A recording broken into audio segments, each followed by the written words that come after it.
Welcome to SicEm365 Radio. In the mid-range, he'll drive it and tie it up with 2 seconds remaining. SicEm365 Radio is presented by IdealMRI.com. High-quality MRIs for $497 or less. IdealMRI.com. Your health is important, so is your budget. Got a mismatch with a big fella, Bajanishvili on him. Step back three. Got it! The 3 o'clock hour is sponsored by Waco Custom Marketplace. Meats, sweets, Texas treats, and a cut above the rest. 425 Lake Air Drive, Waco. Prescott going end zone. It's caught for the touchdown. Dalton Schultz. Now here's David Smoak, Paul Catalina, and Craig Smoak. All right, here we go on this Thursday afternoon. My goodness, it's almost like a spring-type day here. It's early March.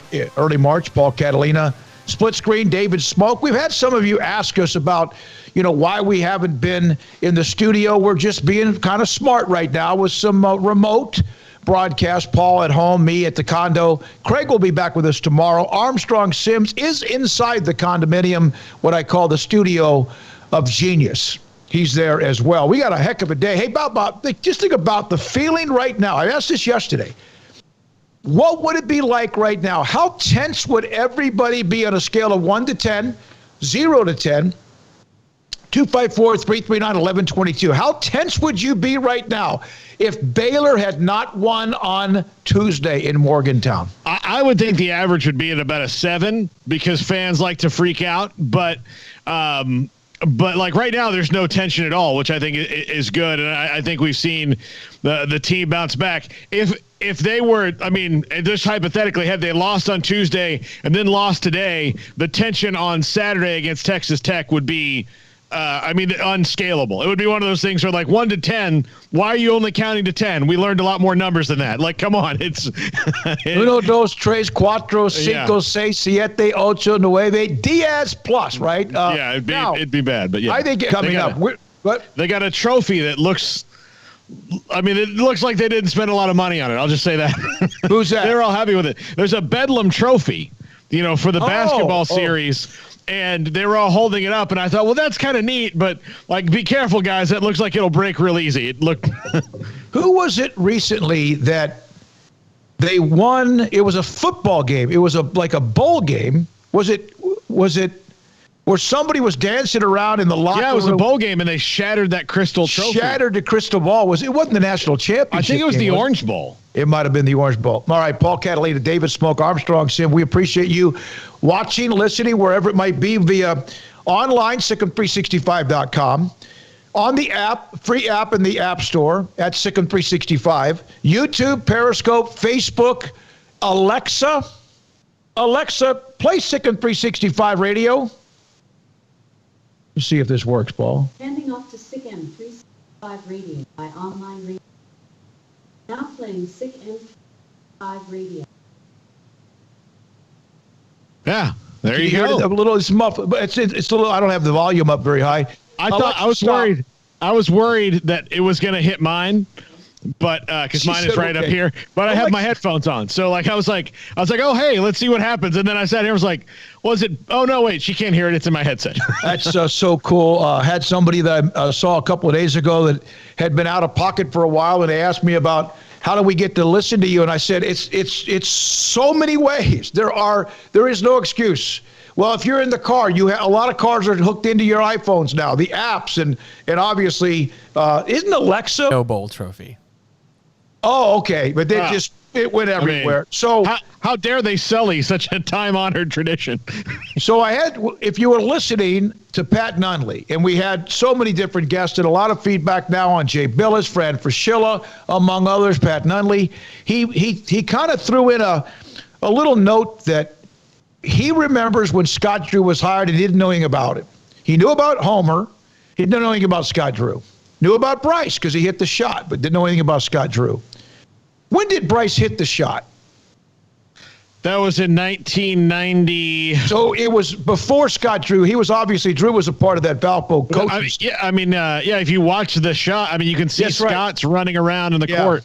So he dropped a little note about the search committee, and of course, some of you have given me feedback of who was a part of it. But one of the names he mentioned was David Lacey, who's now the president and CEO at Community Bank and Trust. But he was on the search committee, so I had a chance to visit today a little bit with David Lacey about that process, about what he initially thought about Scott Drew, about what some of the discussion was. We'll have that today. I think that's at 4:00 today. Is that right, Paul? 4:00 with David Lacey. Yep. But today I had the absolute pleasure. I want to make sure I don't lose you. Scale of 1 to 10. Had Baylor not won Tuesday in Morgantown, what would your stress level be like? What would your stress level be like right now? 254-339-1122. Right. Paul said you said a 7. Yeah. Well, T-Rex says T-Rex tension, nervousness, couldn't be me, undisputed Big 12 chance. KSR asterisk can see you tonight, Cowgirls. I said, but if they had not won, and he in all caps, which I believe is the life that T-Rex lives in all caps, doesn't matter. Also, Baylor men's basketball broke a trophy before either 2017 Hall of Fame tourney or Maui, he thinks. And I got a note from Garland Bear 84 about what he's watching on YouTube, and I'll get that information to Colt Barber. Garland, thank you. Also, Scotty B, also number 2 Baylor men's tennis, currently taking on number 12 Wake Forest. So that's going on at this particular time. But back to the stress level, 1 to 10, what would it be had they not won in Morgantown playing Oklahoma State tonight? So I talked to David Lacey, but the pleasure today was Scott Drew threw down a little bit of a nugget when we had him on yesterday about how even Obim Okeke wanted to come back and be a part of the team. He was out of eligibility, and he wanted to be a part of the coaching staff as a graduate assistant. They made room for him. He played football under Matt Rule, went over to basketball because they were down to 1 year, 2018 or 19, they had 7 players. They needed players to practice. He eventually became, in a lot of ways, and I mean this, kind of the heart and soul and energy of the energy cell of that team for the last couple of years. And now he's a graduate assistant. I cannot explain to you how much I enjoyed, I hope you do, Obim Okeke, and we'll have him today at around 5:20. I know a lot of you might be on your way to the Farrell Center. You might be having whatever you want to do before the game starts, or tips at 6 on ESPN2. But I'm telling you, it's worth listening to why so many people loved him and still do that are a part of Baylor basketball. But he threw a nugget to me, Paul. Yeah. I said, when did you realize the team may have gotten over the funk of the loss to Kansas? He said, Mark Patterson and Jared Butler, I think they might be roommates. He mentioned that no matter if you're a walk-on, no matter who you are, you have the open door, the green light to pop off to somebody when they need it, or to say whatever you want when you feel like it. And nobody is like, well, I'm a blue chip, or I'm an All-American candidate, or I'm a Naismith. None of that. It's that kind of team. And Mark Patterson kind of popped off or something about, and it wasn't negative, but it was kind of challenging Jared Butler. And from that point on, practice was game on. It went right up the notch. You know, the way that Scott Drew has built this team, and that, this is obviously going to be different next year a lot when you have guys like Langston Love and Kenny Brown and, all these guys coming in, from all over the place that are, top 50 recruits. But, everybody on this roster has had their story about having to start again. Jared Butler went to Alabama initially. He was only there for a semester, didn't work out. Davion Mitchell's at Auburn, and Maceo Teague was at Cincinnati, and Adam Flagler's at Presbyterian, and Jonathan Chamwachachuo's UNLV, and so everybody came to Baylor looking for a new start. So it's not like you can say who's the savior of the team. Who was the recruit that came in that's like, okay, I'm the one, you have to do that. There's none of that here. And so everybody, because of the attitude that's been built up over time with Scott Drew, it'd be really hard to be a diva right now. He's had some guys that were probably more diva-ish in the past, but not really a whole lot of guys, and not guys to the level of, what you hear about maybe some other places. But, you're going to buy into Scott Drew's program. You're a cog in the machine. And, just because you might score 20 a night and another guy might play, 8 minutes a year doesn't mean that you're more important necessarily than he is to the overall goal. By the way, Paul, I have breaking news, and I'm not trying to get off Baylor at Oklahoma State or Baylor against West Virginia. Billy Overshawn has been promoted to be the AD head football coach at Riker Catholic High School. He was on the staff with Tyler Holcomb and resigned in January. And Billy Overshawn, that's Joe Vaughn's husband.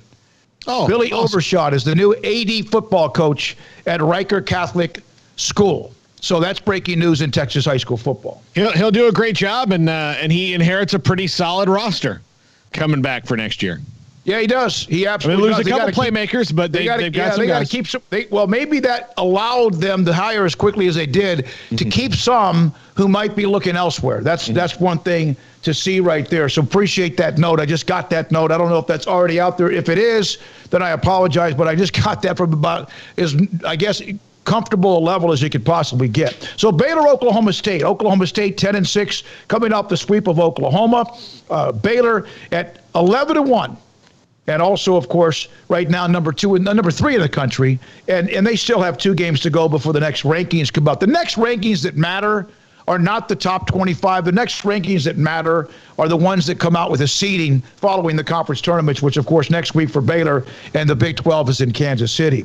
The games tomorrow or Saturday, Oklahoma State at West Virginia. So Oklahoma State, Paul, has Oklahoma back-to-back, right? On the road and then home. At Baylor, at West Virginia. This is a tough stretch for the team that's right now pretty hot. In fact, Oklahoma State's won 4 consecutive games. Iowa State, Kansas State, those are the 2 teams at the bottom of the Big 12. And then the last 2 games of the year, Texas at TCU and Baylor host Texas Tech. Now, after the game on Tuesday, the game is all the focus for Baylor is about Oklahoma State, period. Mm-hmm. But after the game, I found this link, Bob Huggins, who you and I both just love to death when we watch him. And then Scott Drew talked about how, and so did Jerome Tang, how much respect they have for him and how it's become very close, a great amount of respect in recent years. My favorite workout I've ever done in my life that was not at Waco Regional Tennis and Fitness was I was in Kansas City one of the years that you weren't there, and Bob Huggins came and was at the treadmill right next to me, and we talked. The 15 minutes that I was there next to him, but we talked the whole time, and he was so different to me than because I think about the coach, and then he sat there and talked, and I was like, "How you doing?" We were the only 2 people in there, that were basketball people. There were a bunch of hotel guests and stuff. And the reason he did was and I'll censor the language, but there's also during the Big 12 tournament, there's quite often Kansas City Comic Con, so there's a lot of people dressed up and stuff, and he goes. Do you see these bleeping Ghostbusters in that bleeping elevator earlier? I said, yeah, Coach, I did. My God. He goes, it's too early in the morning for that. Yeah, but he probably added something to it. So here is Bob Huggins. He was asked, this is from his post-game Tuesday evening, the questions about the game, how tough of a game it was. And, it sounds like you're watching a Godfather movie. Mm-hmm. And it really does. And you think of him as bombastic and loud, and he can be very forceful, but he's completely the opposite of what most people may think when it comes to the press conferences or anything, media sessions. This is about 45 seconds. This is Bob Huggins on the game, but also on Scott Drew and Baylor. Coach, did that feel to you like a heavyweight fight with just 2 good teams delivering blows back and forth? I don't know. I'm just trying to win, man. I don't know about a heavyweight fight. That's a really, really good basketball team, obviously, and I think we're a good basketball team. We didn't do what we had to do. We're a very young basketball team. You're talking about a bunch of guys that are 4th-year juniors and 5th-year seniors, and Scott's done a great job of putting those guys together. And they're deep. And there you go. Is that it? Okay. Yeah. And he was very complimentary, and he talked about the seasoning of this team, and we've discussed that quite a bit as well.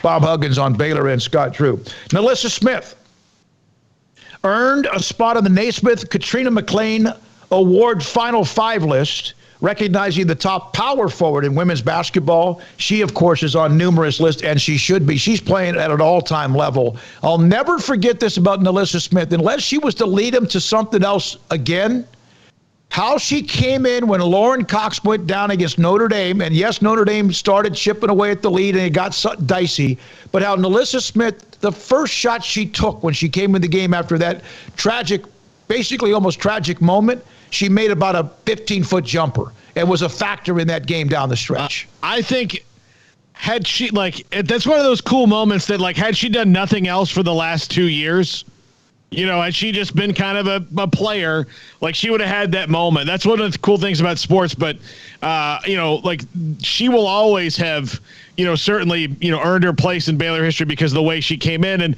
as a young player, when the best, the best all-around basketball player, women's college basketball player in the country goes down, that was what Lauren Cox was as far as scoring and defense and everything that she rebounding, everything that she brought to the table that year. She goes down, you're playing this, the other team, playing for the national title. A lot of people can go, okay, go in there and fill in for her. The moment can be too big for some people. And NaLyssa Smith has proven that the moment's never too big for her. No, I think you're right. And I think she's playing at a tremendous level, and she's even getting a little bit of little nibble now when it comes to Player of the Year. Baseball has a 4-game series starting tomorrow at Baylor Ballpark against Memphis. The had the win against Sam Houston State earlier in the week. Baylor softball starting tonight, 6 o'clock in Louisiana. They'll play Louisiana first, and that's going to be a tough matchup. Louisiana's ranked 13th in the country. And the UIL risk mitigation guidelines, the modification after the governor and Governor Abbott came out with the mandate update with the mask and much more. The consistent with TEA guidance, school system governing boards may modify or eliminate mask-related requirements. Schools may determine spectator capacity. I want to see teachers get the vaccine. I really think that they deserve to. If we're going to, make them have to go into work and teach kids, the teachers need to get the vaccine so that we can get the kids back into school where they really need to be. And Texas is better off than most states when it comes to getting kids back in school. But nationwide, we've got a whole 2 years of kids that are probably have learned about a tenth of what they would have learned, in the normal time. Yeah, I just wish we would have had that same attitude at the beginning. But, and it's I get that, the one thing because I've, again, having experienced this firsthand, the one thing I get was last year when we knew nothing about it and we didn't have any tests and there was no, nobody knew anything. I get saying okay, let's just make sure that this doesn't get out of hand. But from what I can tell, a lot of places had the whole summer to figure it out and just kept waiting. This is kind of how it is in college athletics with COVID. There's a whole lot of people who had a whole lot of time to figure out, not only plan A, but down to plan Z. And then when it got time to be hey, this is a month from now, they were like, oh, I guess we should do something about it. As opposed to, what people like Mac Rhodes were doing every day, having, Zoom session, trying to figure out what are the contingency plans based on all these different, the spider web of things that could happen. And then there was a bunch of people across the country that were like, well, you can't just wait for something to go away. I think that was the attitude.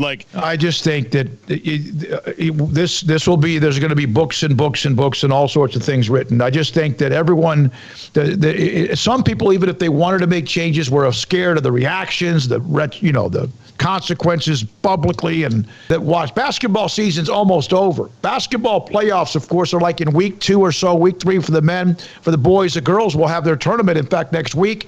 Now you're in tennis, golf, you're in track and field, so you're a lot more outdoors than normal, and even baseball and softball as well. All right, so Paul, your scale. You said 7, 1 to 10 stress level had Baylor not beaten West Virginia on Tuesday. Yeah, absolutely. I would have been at a 7. I just thinking okay, well, what's going on here? Then you got to wonder if they're having a crisis of confidence if they don't, but I was not, and I told you this on Wednesday or Tuesday. I said, even if they lost, I thought they would, the way that they played, I thought they would beat Oklahoma State on Thursday.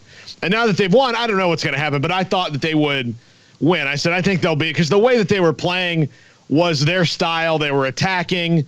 You know, there were a lot of things that were sloppy. Like the passing wasn't nearly as precise as it has been all year. Now, part of that could be that they're not in their rhythm yet, but part of that is also West Virginia lives to wreck your life. I mean, that's what they do. That's what Bob Huggins teams do. Bob Huggins, Frank Martin, all these teams that run that kind of defense, like, you know, they're on you so much that you start getting a little reckless and trying to take chances. So, you know, outside of that, like outside of the passing and like some of the turnovers they made the other day, which are a little uncharacteristic, I thought everything was about what you'd expect from a 3 versus 6. If that game had been played in December, if that game had been played during the 21-day pause, but there had not been a 21-day pause, you would have never known the difference. Because it was a high-level – very rarely did I see a shot that didn't even hit the front of the rim. Air balls that we saw Saturday night, or the sloppiness, a lethargic type of Nate. I thought it was a game that if we wouldn't have known about the 21-day pause, or even West Virginia, if they've had to deal with their own, had we not even known there was a pandemic, that's a game that was if that was an NCAA tournament situation, we would talk about that game forever. Yeah, I mean, that game was what it should have been. I mean, it was exactly what it should have been, which makes me think that, okay, they're probably not all the way back, but they're pretty close, you know, and like I said, I would not be surprised to see them go pedal to the floor these 2 games. I mean, there's no reason really not to. They've got to get back in shape, and then, you know, they'll play 2 or 3 games in the Big 12 tournament, depending on what happens, you know, and this is the first time. This is the first time ever, and last year may have been this as well, but they didn't get to play in it. But the first time ever with a Big 12 tournament is totally meaningless to Baylor. It's totally meaningless to them outside of getting in a rhythm. Like, it's not going to help their seeding. Every other year, it's always been like, well, you know, do as good as you can in the Big 12 tournament. Maybe win it. You maybe, you know, jump up a seed, and you know, now it's I mean, nothing like, you heard Jay Billis yesterday say, look, the teams that are competing with them on the 1 line have 6 losses. They have 1. Yeah. They cannot get to 6. So, you know, what reasonable argument could the committee have for saying they're not a 1 seed? There's a great thread that initially, when we put the Jay Billis interview up yesterday afternoon, Armstrong did that this morning there were a lot of nice comments from Leonidas, Rifle Bear, Yodis, Chim Bear, 1713, Baylor, among others, about the respect that Jay Billis showed Scott Drew. One of the quotes, and we got to go because Tim Brando's coming up next. One of the quotes in that interview with Scott Billis was when he can't. Baylor is now one of the model programs, not just in college basketball, but in all of sports, one of the best compliments you could ever get. And that's from a guy that doesn't throw them out very often. He can be really grumpy, Jay Billis. And he was fantastic yesterday, and glad to have him. If you didn't get that, it's up on the reel as far as our podcast as well. Paul, we got to take a break. Tim Brando's coming up next. Our schedule today, I feel pretty good about it. I do. I kind of, yesterday when the show was over, I was like, okay, how do we do something else? Tim Brando, and then our Dave Vosta rejoins us. He's bracketmatrix.com on the seedings. David Lacey on the search committee that hired Scott Drew. Mickey at 4:30. Katie Steiger Smith, former Baylor star volleyball player. It's hard to beat Texas. They did last year at home, but the volleyball team will get an update from her at 4. Have your live crawfish. Because I have you asking me, when is the live crawfish? And so I was driving by one of the restaurants. I think it was Salty Dog, and I saw a sign out front, live crawfish, and they were talking about they have it now. Well, you know where you get it? You get it from Waco Custom Marketplace. You get it from the Bauer family. 30-pound bags of live crawfish sacks for $4.25 a pound. Here's what you have to do. Contact them, call them, get online, contact them, go by their location, 425 Lake Air Drive in Waco, and order 30-pound bags of live crawfish. This is just so delicious. 30-pound bags. It's too late for this week. You got to do it by Wednesdays at 6 o'clock. So before they close down on Wednesday, if you order your 30-pound bags, how many ever you want, for $4.25 a pound. Order by Wednesdays at 6, and you can pick them up by 2 o'clock, after 2 o'clock on Friday, or anytime they're open. Their store hours on Saturday. It's perfect for what we are about to experience. The shrimp boils, the crawfish boils. You can feel it, taste it, smell it at Waco, well, unless you have COVID, at Waco Custom Marketplace, 425 Lake Air Drive in Waco. At Baylor University, students find their place to shine. They're faithful friends and inspirational leaders. They're championship teammates and independent thinkers. They're on the cutting edge of high tech and in the halls of history. If you want to make the world a brighter place, you can. And if you want to shine in your own way, you can. The spark you need is already inside you. Bring it to Baylor, where lights shine bright. Let Camille Johnson Realtors guide you seamlessly through the process of buying your dream home or selling your current one. Commercial, farm and ranch, or residential, Camille Johnson Realtors can smoothly and successfully lead you through any transaction. With a team of 28 experienced agents who are excited about serving you, Camille Johnson Realtors services the entire greater Waco area. If you're in the market to buy or sell, contact Camille Johnson Realtors, 104 Midway Center in Woodway, or find them online at www.camillejohnson.com. Camille Johnson Realtors, elegant, charming, warm. Welcome home. At Ideal MRI, we feel blessed to be a part of the Waco community. We're a small family business right here in Central Texas, and our goal is to bring down the cost of healthcare while maintaining high quality.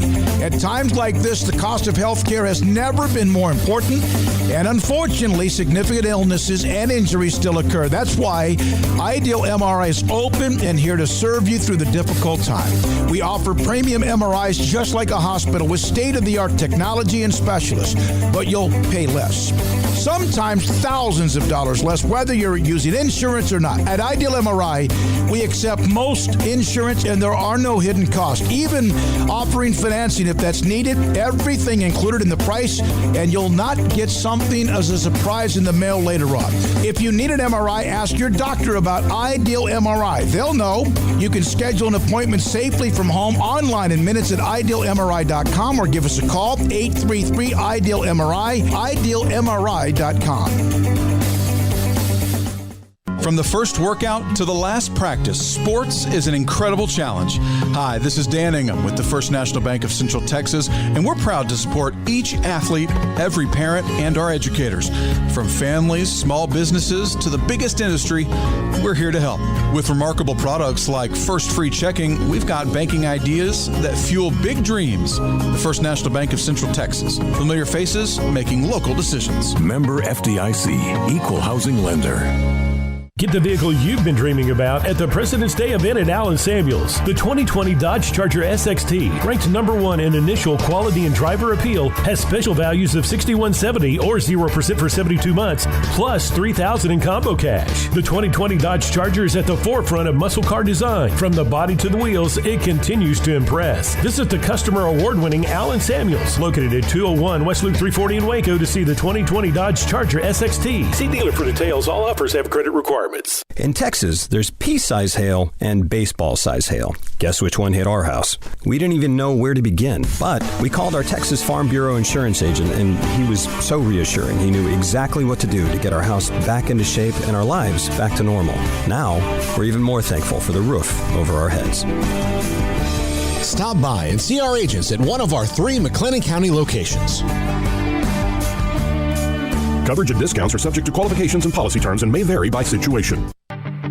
This is SicEm365 Radio. Text us at 254-339-1122. The SicEm365 Radio text line is sponsored by Riverbend Liquor and Wine, with the most extensive variety of craft beer in Waco. A hidden gem on Lakeshore Drive and 19th Street. All right, here we go. Don't forget, David Lacey, who was a part of the search committee back in 2003 that hired Scott Drew to Baylor, will join us at 4. Obim Okeke, a graduate assistant on Scott Drew's staff who might have been the pulse of this team the last couple of years with leadership and things that you saw. You never really saw too much of him on the court, but my goodness, the role he had off the court, according to coaches and players, has been amazing. Tim Brando, he's with Fox Sports. He's been on with us, SicEm365 Radio, numerous times, and he, I know, has been a fan of Baylor basketball, and because of the story and Scott Drew. Tim, what do you think Tuesday meant, in your opinion, college basketball, that Baylor finally won a conference title, or first time in 71 years? That is. Let's just say, with your name, the only thing that's smoking more than your show is Drew and his basketball program. How about that? Yeah, it was.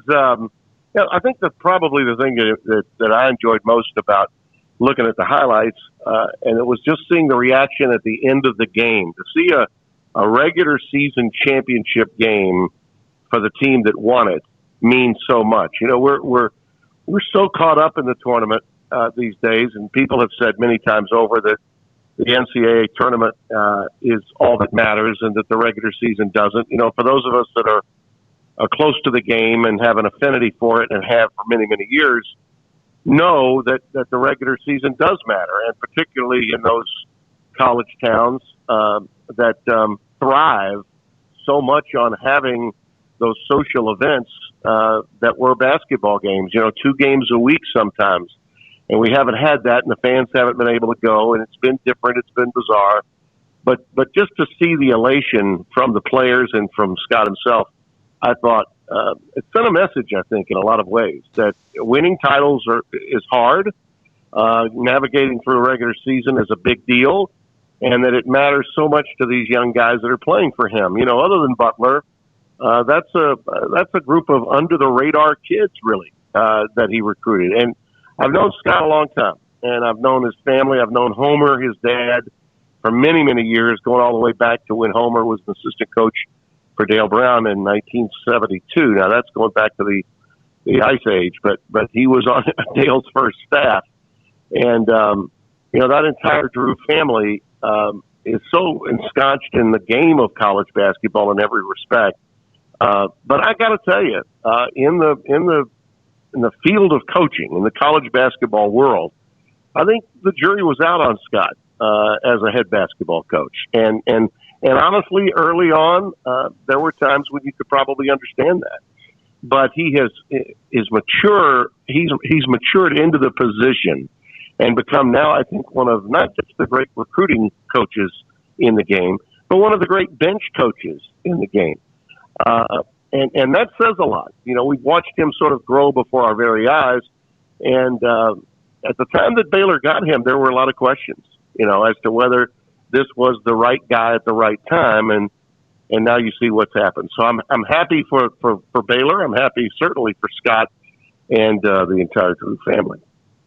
Tim, are you kind of enjoying this? I know as a college sports fan, as passionate as you are, that the college basketball this year is the good teams are laden with veterans like Baylor, Gonzaga are. That's how it used to be, where you could invest with a team for 2 or 3 years and see the same guys over and over again and get to enjoy them. Yeah, I think that's we've now seen, right, the vulnerability to college programs going the one and done route, right? I mean, we have. COVID has pulled away the layers of the onion to show that to those programs that just decided to pivot and run, incubator systems for the NBA were vulnerable to this particular kind of pandemic, albeit a once in a lifetime, once in a 100-year span event. But that's what's happened. All the teams, not just Baylor and not just Gonzaga, but I do a lot of games in the Big Ten and in the Big East. And now Hickinson, the big kid from Michigan, is a freshman, and he's incredible. And they have another one that's really outstanding. But Isaiah Livers is a senior. Eli Brooks is a senior. The Wagner kid, Franz's brother, is a sophomore, but he plays old. Juwan's got an older club. Ohio State, similar story. They have a transfer from Florida State and C.J. Walker that's a senior. They've got a 5-year senior, and they've got a lot of other seniors that make Chris Holtman's team a good one. And Illinois is a team that's got a lot of veteran players with a couple of really great young studs that are going to be playing, obviously, in the NBA. But if you've got a real strong mix of young and a lot of guys, preferably more guys that are older, you've got a chance to really have a great season, because the kids haven't had a chance to develop chemistry together at places like Duke and Kentucky, and even at Michigan State, where they had some injury issues with Langford, but the loss of Cassius Winston really hurt them. They're beginning to see the worm turn a little bit in East Lansing, but those teams that have typically been there and are considered blue bloods sold their soul to the one and done. And Coach K particularly did that, and he paid a price. Now, he did get one more national championship out of it in 2015, but it's hard to do, really hard to continue to do. And Calipari especially found that out this year in the SEC. I mean, the crying towels are out in Lexington big time. What do you think? I saw you the note you put up, and it was awful about Colin Gillespie at Villanova went down. I have not seen an update yet, at least as far as what may have happened, his knee or whatever it might be. That they're still good, but how much of an injury does that affect perhaps things going forward for Villanova? Yeah, it hurts them a lot, I think. They were a team that, if they got the right draw, could go the distance. But they have to get the right draw. They're minus a big man. They don't have a Daniel Ochefu type that they had when they won the title in 2016.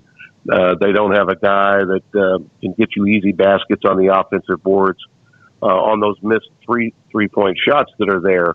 So they depend on really the three a lot and posting up with their guards. Gillespie played a lot like Jalen Brunson and Ryan Arcidiacono, and he was clearly the alpha dog of that team. They'll miss his leadership more than they miss his playing time.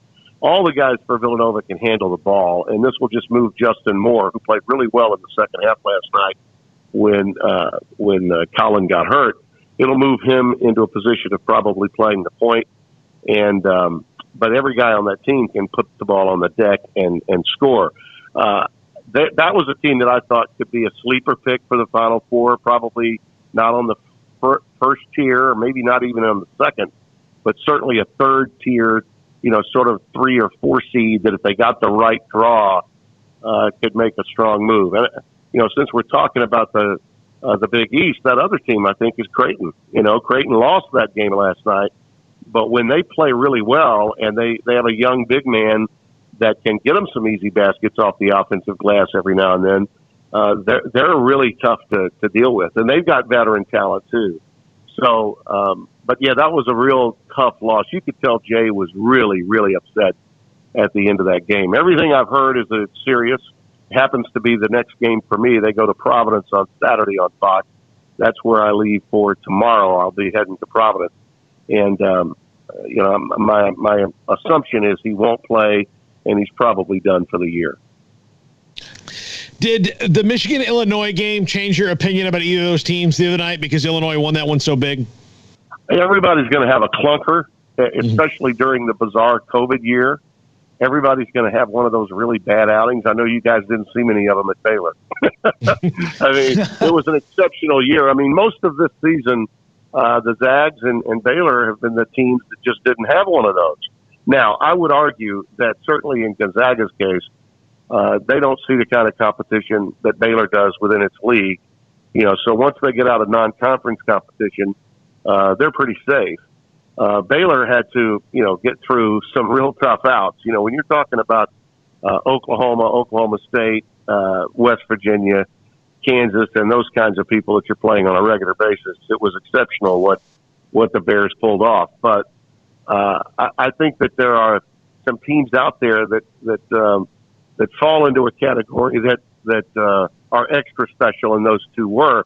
But Michigan, Illinois, and Ohio State, I don't know which one you keep off the one line with them. I think the one line to me is easy with the Zags and with Baylor, but then I think it's a three-way battle with all Big Ten teams, perhaps vying, unless, of course, maybe somebody else wins the Big 12 tournament and does so impressively.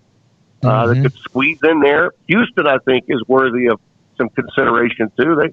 Kelvin Sampson's done a heck of a job with that team, and they get overlooked by a lot of people because they're in the AAC. But man, oh man, the Big Ten is just loaded. The athletic ability inside and out of the guys at Illinois, and you saw what they did even without their best guard.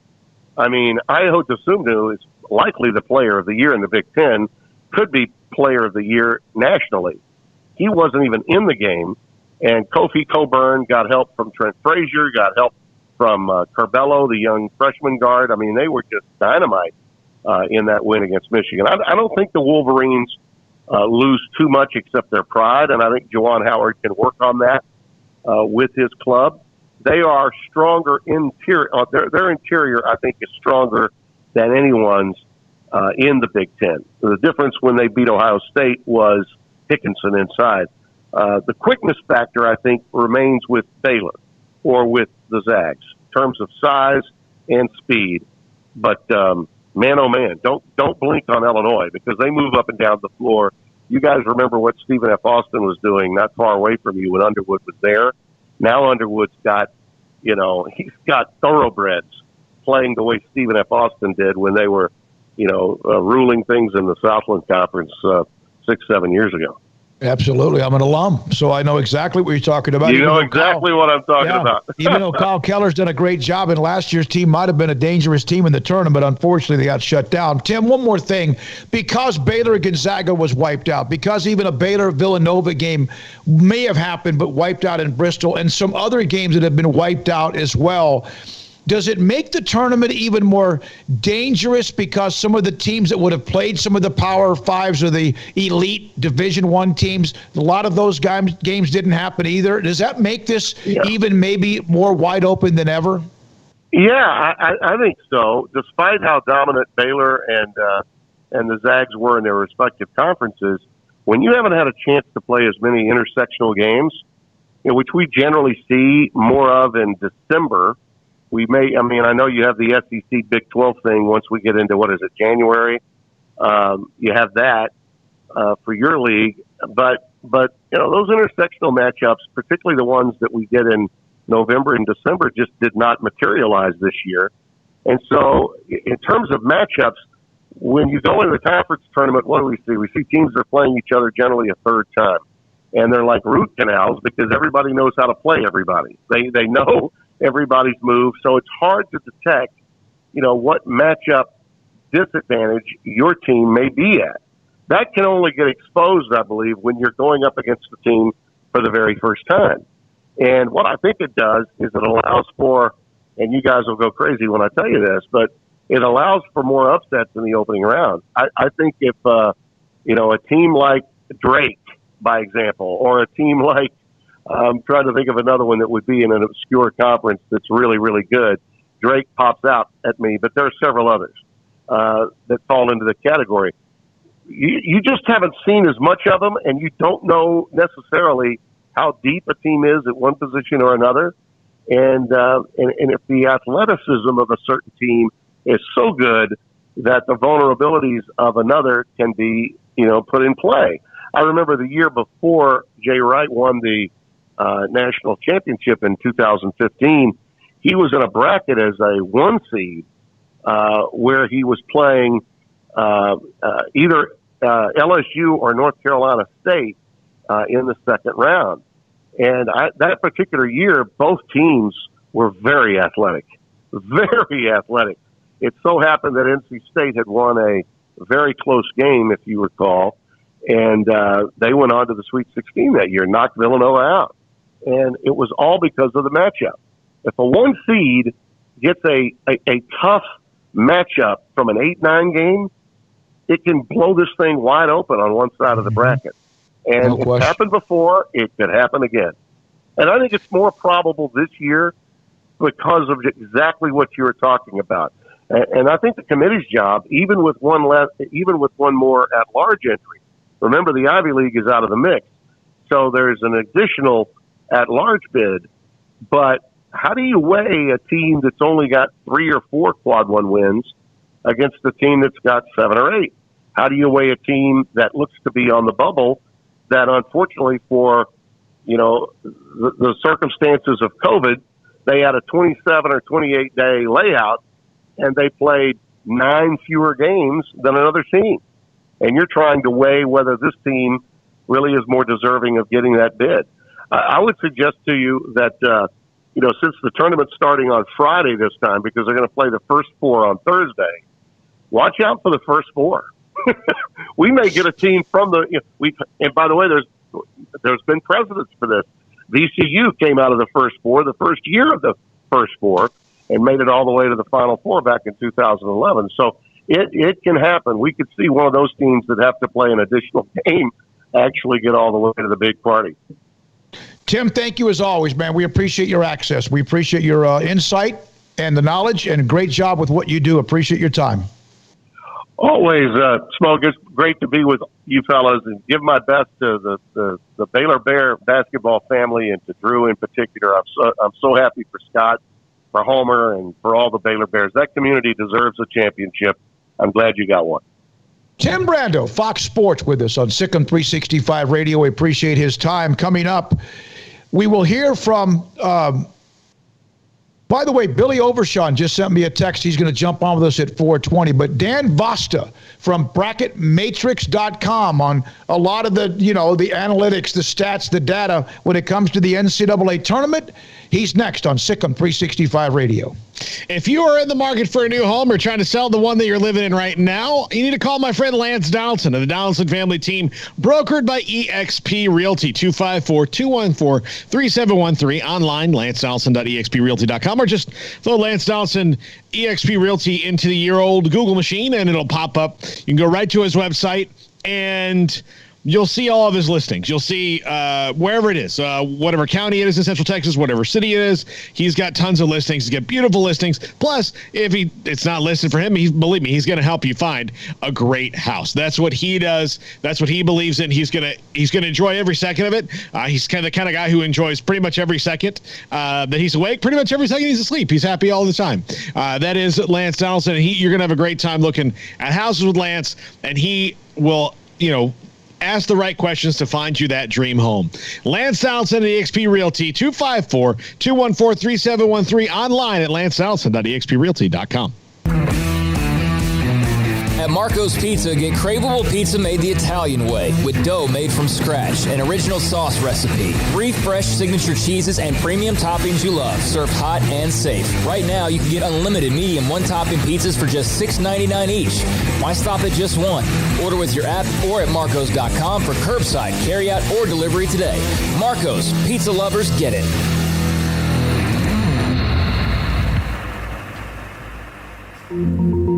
Learning to navigate life in the COVID-19 world has been a struggle, and where and how to get tested has been one of the biggest challenges. Impact Health Labs has your answer. If you need mass testing for your office, church, dormitory, or school, Impact Health Labs is who to call. They will come to you, conduct the testing at your location, and have the test back within 24 hours. Most major insurance accepted, meaning your out-of-pocket cost is low. So no more waiting by the phone for days to find out the results.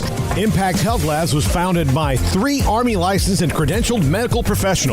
They believe in accuracy, efficiency, and doing the job right. Call 254-744-6233 to set up your group screening today. Impact Health Labs, on-site, prompt, and accurate, taking COVID-19 head-on. Again, that number is 254-744-6233 or online at impacthealthlabs.com. Car has the trucks, man. They have the one for you.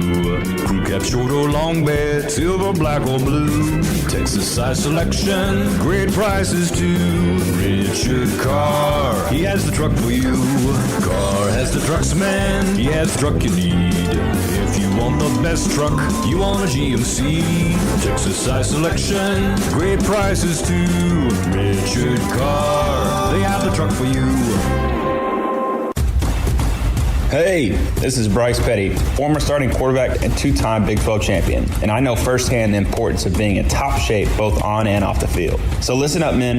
If you're feeling beat down day in and day out and looking for that high-performance edge that separates the men from the boys, then look no further than the Petty Clinic Low T in Waco. Petty Clinic is a comprehensive men's healthcare clinic with an atmosphere catering to men. Board-certified Dr. Kent Petty has a special interest in offering the highest quality medical care to men of all ages. Some of the services offered include screening and treatment for low testosterone or thyroid, infertility, high blood pressure, diabetes, high cholesterol, sleep apnea, while offering comprehensive wellness exams and complete men's health lab panels. High performance men, remember, it's not just a Petty thing. This is Bryce Petty, encouraging you to reach out and Google search Petty Clinic Low T or go to pettycliniclowt.com and get your complimentary lab screening today.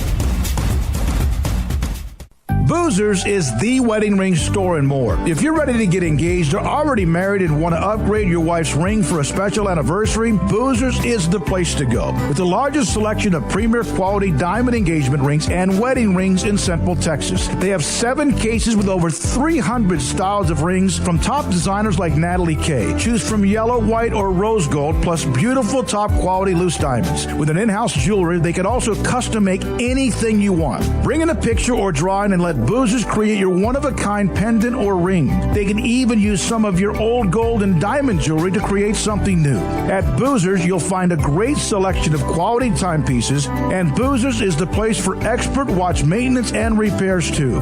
They specialize in expert Rolex watch repair for fine jewelry, watches, custom work, and more. Go to Boozers on Valley Mills and Lake Air Drive in Waco. Boozers, the wedding ring store and more. Welcome back to SicEm365 Radio. The Sic'em365 Radio app is sponsored by Allen Samuels Dodge Chrysler Jeep Ram Fiat in Waco. Your friend in the car business at Loop 340 and east of 84. Come by. Let's be friends. We had Dan Bosta on. He's on Twitter at @the_stats guru, of course, part of bracketmatrix.com, and kind of looks at all of what we have, this jumbled 300 and some teams in Division I men's basketball, and Baylor coming off the win against West Virginia. Wanted to drop back in with Dan to look at where people are, the number 1 seeds and whatever else, and Dan joins us on SicEm365 Radio. Dan, how much did the win in Morgantown secure Baylor as a number 1 seed? Yeah, I think it pretty much locked them up for a 1 seed. I think it would take pretty significant, change of events for them to jump off the 1 line. I don't think they have to win actually another game, to be honest with you. They'd have to look really bad in a quarterfinal, first-round game, if you will, for Baylor's sake, in the Big 12 tournament next weekend. Lose that game and look bad, and lose tonight. I think that would probably be the recipe. Pretty unlikely. I would put maybe less than a 2% shot at happening. They're in strong play still for the number 1 overall seed if Gonzaga were to lose either next Monday or Tuesday in the semis, or ultimately the West Coast Conference Championship game, perhaps against a team like BYU. So I think Baylor is in more play to get the number 1 overall seed than they are to jump off that 1 line. Is it? I mean, do you worry about or wonder about Gonzaga against some of these better teams since it's been so long since they played one, or are they just too darn good for there to be any worry? Yeah, I think it's a little bit of both. I think it's certainly mixed. I think offensively they've looked like they've been the best offensive team, at least this season. If not, you go back maybe a few where it's been a while. I mean, you look at maybe Kentucky in 2012, they were so good defensively, but maybe North Carolina in 2009 when they kind of just woke up out of bed, rolled the ball out there, and dropped 85, it seems. Gonzaga is similar in that direction. But I do believe, the lack of competition lately is certainly, until you win a national championship, the critics are going to be out there. They look so darn good around Thanksgiving and Christmas. It's not like they've been struggling by any means. Still have not had a game decided by single digits. But when a game does get close, which we believe at least should happen by the Sweet 16, if it doesn't happen next week, ultimately they got to play their best or else they could get bounced like we've seen many of the great Gonzaga teams do. You just go back 2 years ago, that team was loaded with Hachimura and Brandon Clark, two of the most athletic players in the country that year, and they lost in the regional finals to Texas Tech, who, of course, got to the national title. So I think it's a little concerning, but overall the team is just so loaded with offensive shooters and scorers, that it's going to take a valiant, virtuoso performer from somebody on the other court, other sideline, if you will, for him to get knocked off. So a little concerned, but not maybe quite as much as maybe some other media members have hyped up a little bit. But until they win that natty, it's certainly going to be a little bit of a narrative. The Big 12 has 7 teams that obviously appear to be locked in. They're all ranked in the top 25. Texas Tech went through a slide, then they had the nice win recently, and then they play Baylor on Sunday. What is the lowest you think off the top of your head seed for any of those 7 teams for the Big 12 that will get in? Yeah, probably I'd say the lowest I could see would be a 7. I think everybody's pretty much locked and loaded for a 7 seed. Texas Tech guys moved up to the 5 line, so they've looked a little bit better. Certainly it helped to get that win over Texas. I think they're a good chance they could hang on to that 5 or 6 range, but the likes of an Oklahoma State are in that 4-5 with Texas. So I don't see anybody else really falling any further than that, because everybody else is, besides Baylor, is going to be in that 3 or 4 line. And there's a chance potentially a team like West Virginia can get back to the 2 line. They've been really neck and neck between the 2 and 3. But I would say Texas Tech is probably, at the moment at least, the lowest on my line. I do have them as a 5, but just barely. So a loss or 2 could knock them perhaps to a 7 if some teams below them were advanced a little farther in their conference tournaments. Is there anybody you see right now that could really make a climb? It looks like they could jump off one of your lines here in the next week. You talking just Big 12 strictly or national? No, just anybody.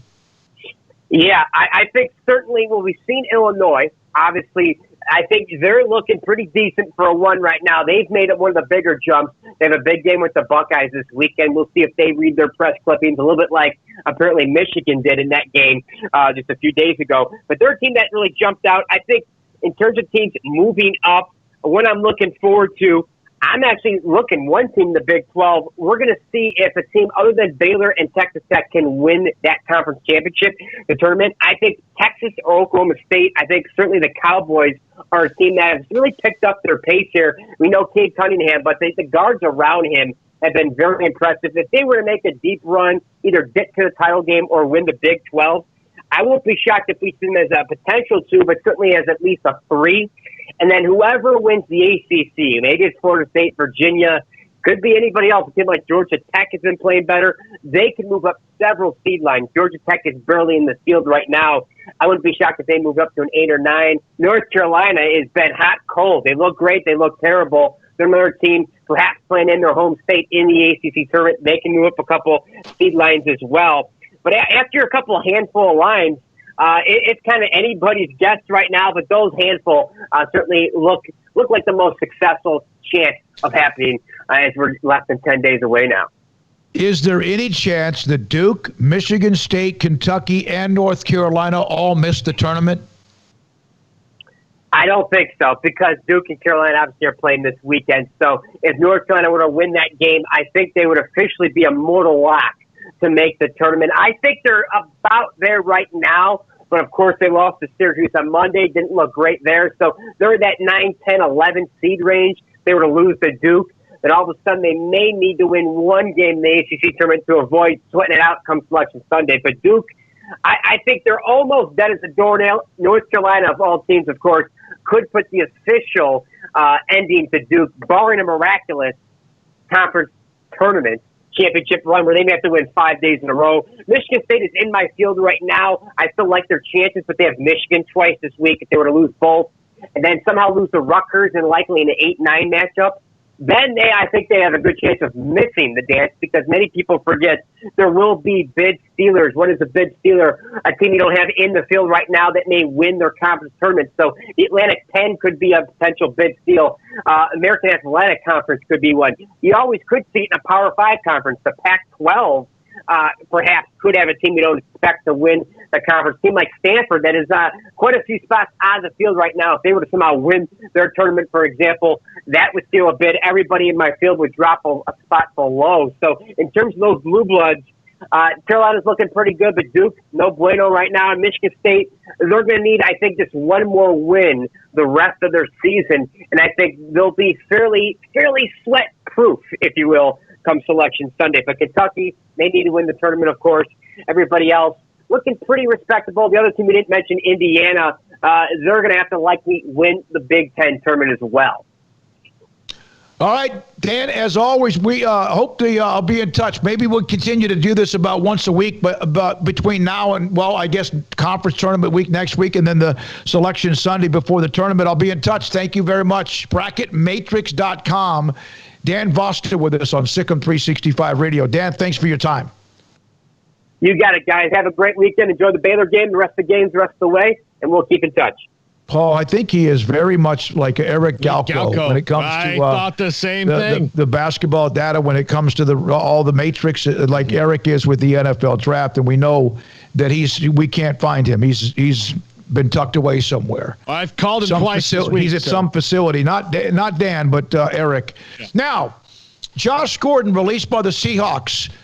He's kind of piling up a lot of different teams that he's been released by, unfortunately, over his career. The latest has been Seattle, and somebody else will sign him because he's raw, unbelievably talented and gifted player. He's playing in that league with Johnny Manziel, the fan-controlled league. Oh. Josh Gordon is. So that's where he is right now. Where did I see that? Did I just make that up? No, I mean, I'm sure the Seahawks have officially released him, but that's what Josh Gordon went to do. He's going to play in that fan-controlled league. Oh, okay. That's what he's going to do. Okay, yeah, that's a current story, but you're right. He's going to head on to whatever that is, that fan control. When we come back, Scott Drew and Baylor win a Big 12 title. It all began, the journey, when not many people wanted that job at Baylor because of what Dave Bliss had done to it, but someone named Scott Drew did, and he was the one that has led this program to their first conference title in 71 years. And David Lacey, who was on that coach search committee, will join us next on SicEm365 Radio. The First National Bank of Central Texas, 5 locations right here at home. Waco, Woodway, Hewitt, China Spring, Martin, Hillsboro. Familiar faces making local decisions, here to help you, your family, and your business. Whether it's tough times, great times, all of us need a bank we can count on. Great people with great technology dedicated to their customers and helping our area grow. Safe banking in person or use their online and mobile apps, and convenient drive-thrus and ATMs at all locations. They've got the first mobile app, and you do your banking wherever you are. Check balances, make transfers, pay bills, transfer funds, all that. First deposit check using your smartphone camera, and just snap a picture of the front and back of your check and choose your account and deposit. The First National Bank of Central Texas, 5 locations right here at home. We've sent the nomination forms to area high school counselors for the 11th annual Academic All-Stars team, and we will find 20 elite student athletes who excel in both academic and athletic competition from Central Texas high schools. Hello, everyone. This is David Smoak. Our title sponsor is Texas Farm Bureau Insurance, protecting Texans since 1952. The 2021 Academic All-Stars program is also brought to you by Westdale Asset Management, Englander Design Pack, Southwest Sports Medicine, Allen Samuels, Dodge Chrysler Jeep Ram Fiat, Coca-Cola of Waco, Ray Broker Air Conditioning and Heating, Texas Sports Hall of Fame, HEB, the McLean Group, Universal Windows Direct, Rudy's Country Store and Barbecue, and the Waco Foundation are 501c3. Nomination deadlines March 31st. We'll eventually announce the team on Monday, May 3rd. Honor them at our annual banquet on Wednesday, May the 19th. It's the 11th annual Academic All-Stars team, highlighting the elite student athletes in Central Texas right here on SicEm365 Radio. 1, 2. I'm in love with a man named Rudy. I'm okay with that. He knows exactly what I want. Keeps me coming back. Cooks breakfast, lunch, and dinner for me. Does the dishes too. I'm in love with a man named Rudy. Last name Barbecue. It sure is easy to fall in love with Rudy's tasty oak smoked barbecue. Next in line.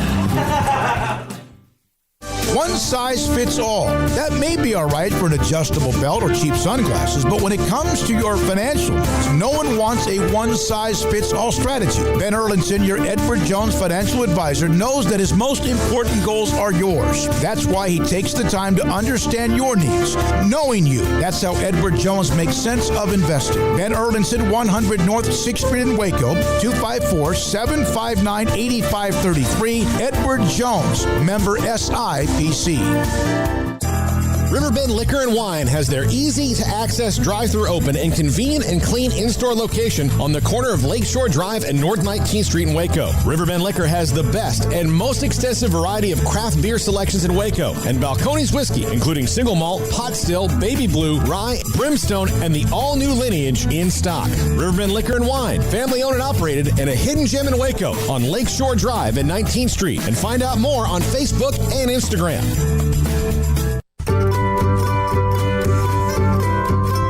You want to know why Stonewood Dental is so successful? Listen to what happy customers have to say. It's pleasant. It's different than any other dentist office. I really feel like they care. And it's not that you're here for 2 hours waiting on someone to take care of you. It's quick and easy, and I bring my kids, and my kids love being here too. They really love the treasure box. Staff is really nice and accommodating, real friendly. You feel more like home. It's not sterile looking. Everybody has their own personalized rooms with decorations and decor, and they'll even have a blanket for you when it's cold. I've recommended people to actually come here, and they are patients now. I really love it here. It feels like family. Learn more, stonewood-dental.com.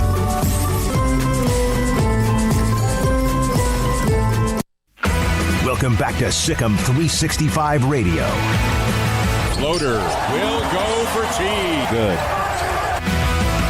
The 4 o'clock hour is sponsored by Boozer's Jewelers, the wedding ring store, specializing in custom jewelry and repair, all in-house. Now here's David Smoak, Paul Catalina, and Craig Smoak. David Lacey on SicEm365 Radio. Everyone knows David as a lot of things around Waco, also Community Bank and Trust president, and much, much more. But the reason I contacted you, and it's great to hear from you, I hate that I can't come over, say hi to you and many others at the games as much as in the past because of the way things are set up. But so, Scott Drew just won a Big 12 championship. You were a part of the search committee back in 2003. When did you first, during that time, through whoever the candidates were, David, think, this is our guy? When did that pop into your head? Well, the energy that he had literally from the very first call. We had calls early on, then we had some meetings, the energy and the optimism and the positive attitude was, and we all know that wasn't anything other than genuine, and it was obvious day one. And so we knew that he brought a ton of energy to the table, no doubt about that. But, sometimes, and and there's so many people. Now, you've heard these stories, David. In fact, early on when Baylor started to play and people like that, you can't be as positive as he is. And I remember the first time I actually met him when I arrived 11 years ago, and I walked away. I was like, God, he's full throttle. And it's like so many people didn't want to believe that's who he really is. And you've watched him develop over 18 years. That's who he is, isn't it? It's absolutely who he is. And let's also add one little bit to it, and it's just the truth. He is not only the most positive person I think I've ever run across, but he is also the hardest working person I think I've ever run across. And you combine those two things, it's kind of hard to separate them now, some 18, 19 years later. But you can have one, but he has both. And that's really an important combination. When you're on a search committee and you have different people you interview, you get to meet, and I don't know all the background of how it goes. What were some of the discussions when you're trying to find a coach? Obviously, we know at the time Baylor basketball was in deep trouble. They had been through the scandal, and I'm sure that there were some that didn't even want to touch the program. What is it like when you go through the process early on? Is it complicated, or does it you kind of fall into place? It's the one and only time I've ever been a part of it, and let's don't ever forget that it was in August. I don't know too many basketball coaches hired in August. It was an incredibly crazy moment in time, but the bottom line is that we did have a decent group of people that were at least willing to talk. But the bottom line is, in August, are you kidding me? Mm-hmm. Nobody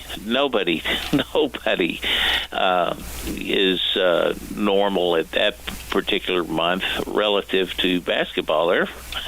Those are decisions that are made at the end of the season and done months ahead of that moment. So that was the unique part of this particular moment in time. Nothing was typical. Pat Nunley was on with us yesterday. Everyone knows Pat's been doing the broadcast analyst for men's basketball for decades, and he talked about what Tuesday meant to him. He'd been waiting for that living moment. And he also said, I don't know if it was that night when they were flying back into town that he was talking to you, or maybe it was after he was hired, after Scott was introduced, and Pat said something like, I don't know this guy. I don't know Scott Drew. And everyone knows his father. Everyone knows Bryce in the shot, but I don't know him. And you made a comment to him that this guy, that you're going to love him. He's special. Do you remember that at all? I guess I did. What I will say is that his attitude, his positive attitude, and his energy was just literally off the chart. And that was the case in 2003, and that's still the case today. I don't know anybody who works harder or has a more, a positive attitude than Scott Drew. I mean, I don't, and I really respect him for it. And so it was just so obvious to us early on. So, what were the discussions like among the others when it came to him? Because he's young, he's 32, had been a head coach for a year, even though he's in a coaching family and coaching in his blood. What were some of those discussions like? Was it pretty back and forth about maybe yes, maybe no, or did most people pretty much understand that he might be the perfect fit at the time? I think a lot of people thought he was a perfect fit because of the attitude. I mean, we knew you just don't hire basketball coaches in August. I mean, that first year was going to be rough. We thought the first few years was going to be rough. Turns out it was even longer than that. But the bottom line is that it was obvious to everybody that he wasn't going to let that deter him. He was, and he brought Matt with him, and he just had. I mean, there was a little esprit de corps going on there, and he really wanted the job badly, and that was a big part of it too. It was obvious that was his attitude. It was obvious that it was genuine. Did Tuesday mean for someone like yourself on a search committee, and you have been a huge supporter of Baylor athletics and your role in the community and what you do at Community Bank and Trust, did Tuesday mean as much to you as you think it meant to most anybody else because you were a part of that? I can't speak for anybody else. I can only speak for me, but I will tell you that I got a little emotional that last little bit. When to think 71 years back, and I'm thinking, Smoak, from my perspective, the thing that came across my mind was Bill Menifee, Carol Dawson, Vinnie Johnson, Terry Teagle, Michael Williams, Daryl Middleton, my buddy B.J. Mitchell here in town. I mean, people that are just, they put their heart and soul in that program for so long. and we were close. We were close to winning championships in the 70s. Tom Stanton, my good friend Tom Stanton, he still thinks about it. Losing to Goo Kennedy at the Coliseum. Yep. Oh, man. I mean, we were close, but it's 71 years, Smoke. Man, that's a long time. I don't care who you are. And we never have won a tournament. And so I'm probably going to feel that same way if we're lucky enough to get to that point and win it. That's meaningful.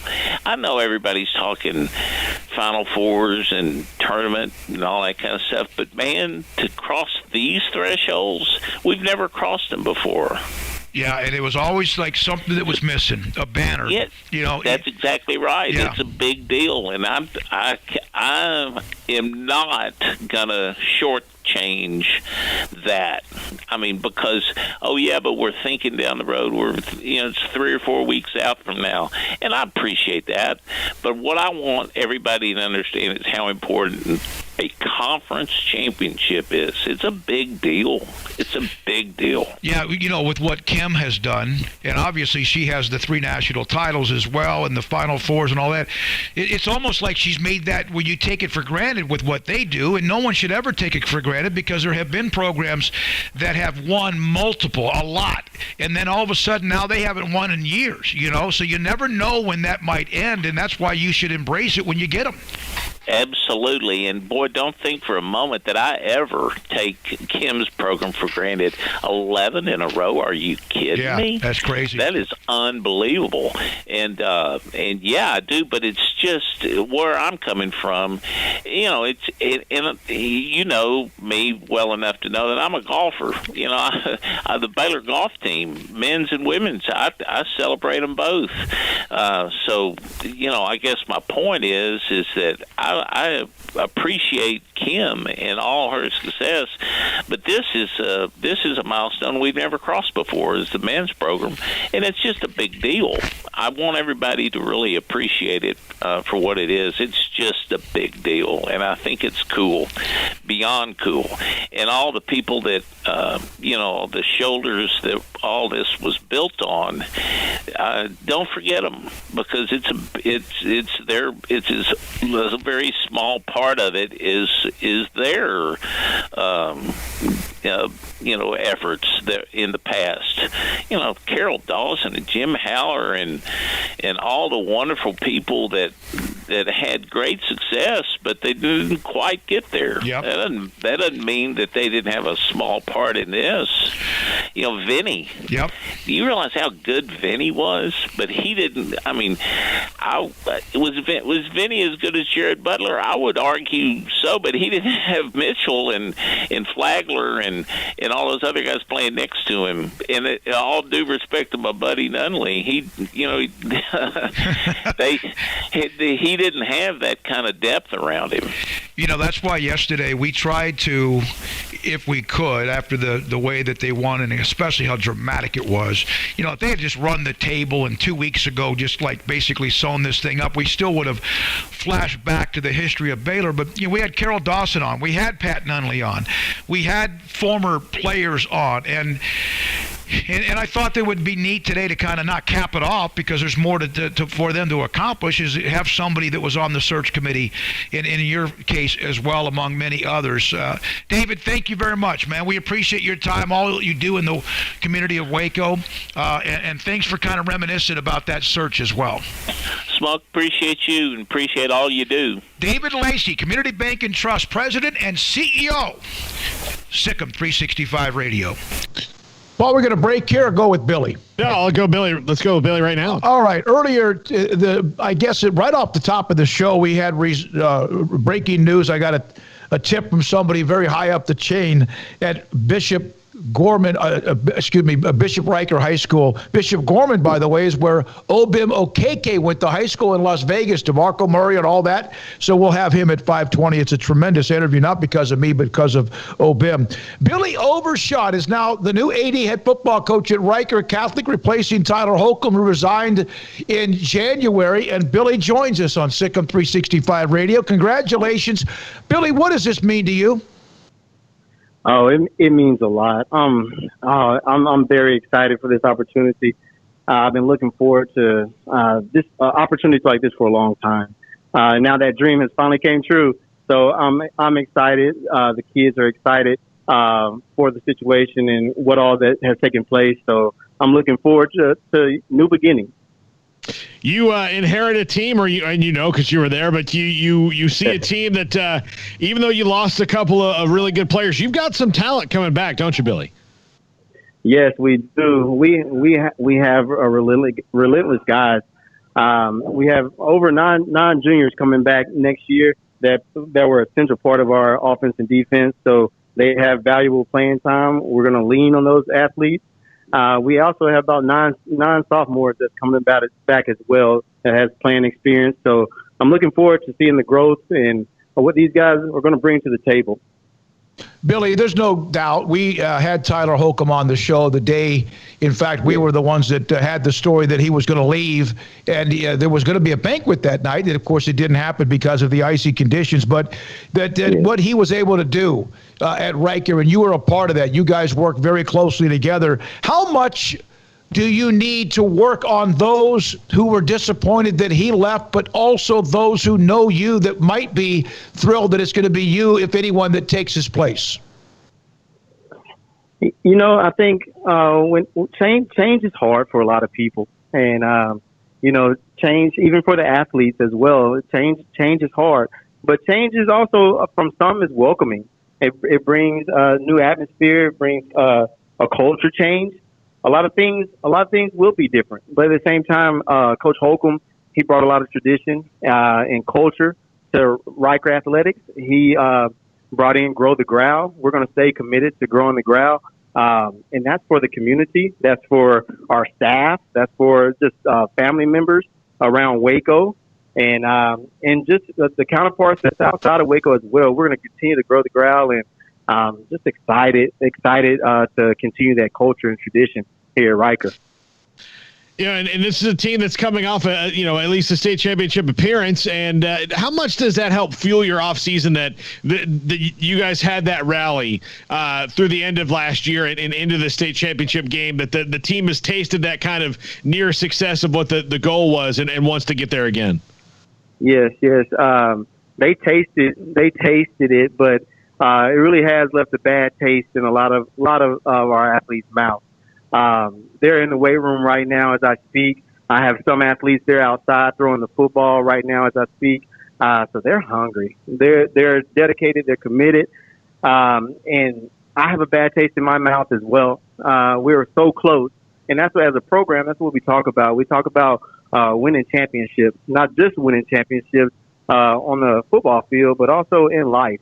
So I'm going to continue to drive the culture of being a championship in the mindset on the field and off the field. So we have a relentless pursuit that we're going to make it back to the state game and actually bring home a state champion to Riker, along with the 9 other championships that Riker has already had in the past. Billy, this is your first opportunity to be a head coach, and I had heard that there was some buzz around your name, not just with what might happen, because if Tyler doesn't leave, who knows what that would have meant for you as far as an opportunity somewhere else. But I've been hearing that. I asked you what it meant to you. What does it mean to be a head coach all of a sudden, and the responsibilities, all of that goes with it? Your first head coaching job, not track and field, but football. Yes. I think just being here at Riker with the family atmosphere and the people that I'm surrounded with, they have made me feel at home. It is a family atmosphere, and I have bought into it. I feel that I put my all into this program along with Coach Holcomb, and it shows. And I have the support of the student athletes. But at the same time, just the hard work and the commitment has got me to this point. And I'm ready to tackle being an AD head coach for the first time. I know it's a big responsibility, but I don't take that lightly. I really value this job, and I value the opportunity, and I'm here for the kids. Ultimately, that's the bottom line. I'm here for the kids and to make sure their academic career, these 4 years at Bishop Riker, is a success, and they have memories, and they have lasting memories, and they're going to come back in the future and support Riker Athletics and Bishop Riker High School. By the way, Jovan, as you know, is someone who's huge within Baylor athletics, and I know she's got to be thrilled for you today. What has those conversations been like? And I know she's usually in a Zoom meeting with somewhere or trying to make sure Mac Rhodes is where he's supposed to be. Oh, yes. It's been a whirlwind. We have talked countless hours about becoming an AD head coach and what that entails for our family, her being an AD at Baylor. And we're just excited. We're excited. This didn't come out of surprise. This has come out of a lot of prayer, and with that prayer, a lot of action behind it. So this opportunity has been amazing, and we're accepting it with open arms. And now that I'm here, I'm closing my arms around this position, and I'm really gonna take hold of it and do the best I can for this school and this program. Billy's kiddos are gonna love it, Billy. Yeah. Your kiddos. They're gonna love it. They've been so excited. They got new shirts today, and they ran around like happy little kids on the playground, and that brings me so much joy. It has brought me so much joy to see the happiness on their face. Good luck. Thank you very much. Thanks for jumping on with us short notice. Congratulations. Billy Overshawn, the new AD football coach at Riker High School. His first ever job as a head coach in football. He's been a track head coach, and he replaces Tyler Holcomb, who resigned, in fact, with an interview on this show about maybe, 2 or 3 weeks ago, right before the icy conditions had started. All right, when we come back, Mickey Spagnola, the clock is ticking on, well, I'm going to bring it up. Yep, Dak, March the 9th. We'll get into that. Also, Katie Steiger Smith will join us. She, of course, was a great player at Baylor in volleyball. She's a part of a lot of the analysts of Baylor volleyball. They lost in Austin to Texas. She'll join us at 4:45. Dan Shanka, NFL Draft at 5. And I hope you enjoy Obim Akeke. He'll join us today at 5:20. You hear about Jared Butler, Maceo Teague, you hear about all those names, but the role and impact he's had on the Baylor men's basketball program is phenomenal. That story as well. This is SicEm365 Radio. Waco Regional Tennis and Fitness on Lakeshore Drive in Waco. You have equipment, whether it's treadmills or ellipticals. You have the free weights. You have various classes that are taught, whether it's boot camp, whether it's a spin class or a cycle class, or maybe a lot of other classes from yoga to body shaping and much more. But what they also now have is they started, in fact, yesterday, they had their TABC license. They got beer and wine if you want to relax after perhaps tennis lessons, or if you want to unwind where they are at Waco Regional Tennis and Fitness. And on top of that, flat screens all around the main room, which is the main workout room, and even in the lobby, a big flat screen that you could have like 4 different things on it. It's that large, 4 different, I guess you could say, channels at one time. So a lot of what you have seen is because of growth. At Waco Regional Tennis and Fitness, you can now go online and register to become a member and even pay online as well. Waco Regional Tennis and Fitness on Lake Shore Drive in Waco. Boozers is Southwest Sports Medicine and Orthopedics, the team physician of Baylor Athletics. Our doctors specialize in the diagnosis and treatment of any and all sports-related injuries. Celebrating over a decade of service in Central Texas, our doctors are equipped to handle a wide range of issues, whether it's your foot or ankle, orthopedic spine care, your hand or wrist, knee and shoulder pain, or if you're in need of our arthritis or total joint clinic. Come see us at the new Baylor Scott and White Ted and Sue Getterman Sports and Orthopedic Center. Trusted doctors at Baylor Trust, Southwest Sports Medicine and Orthopedics. Our goal is to get you back in the game.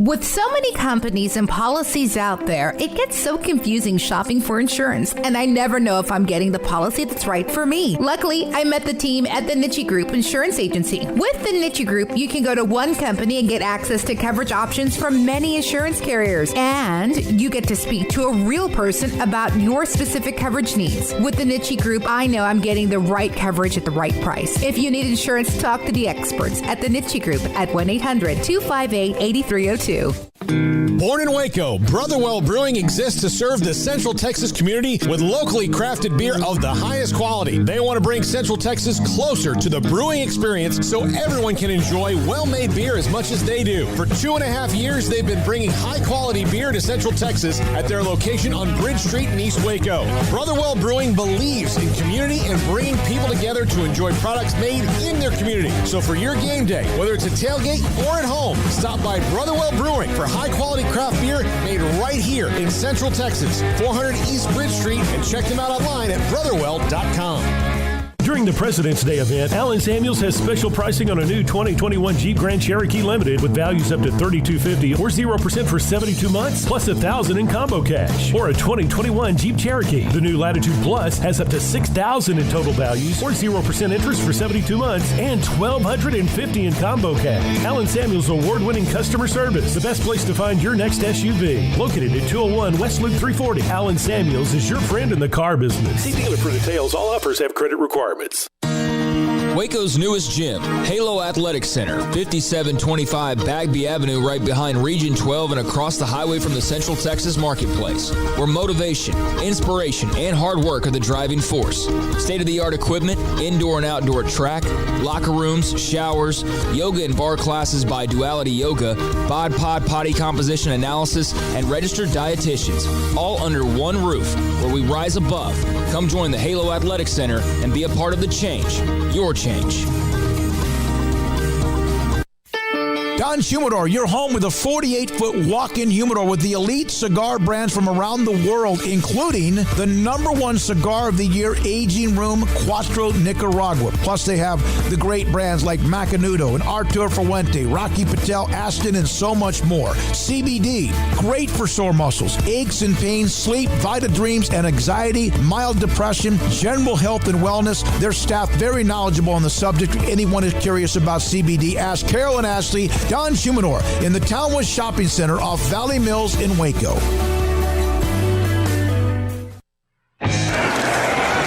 Prescott on the keeper, walks in, touchdown, Dallas.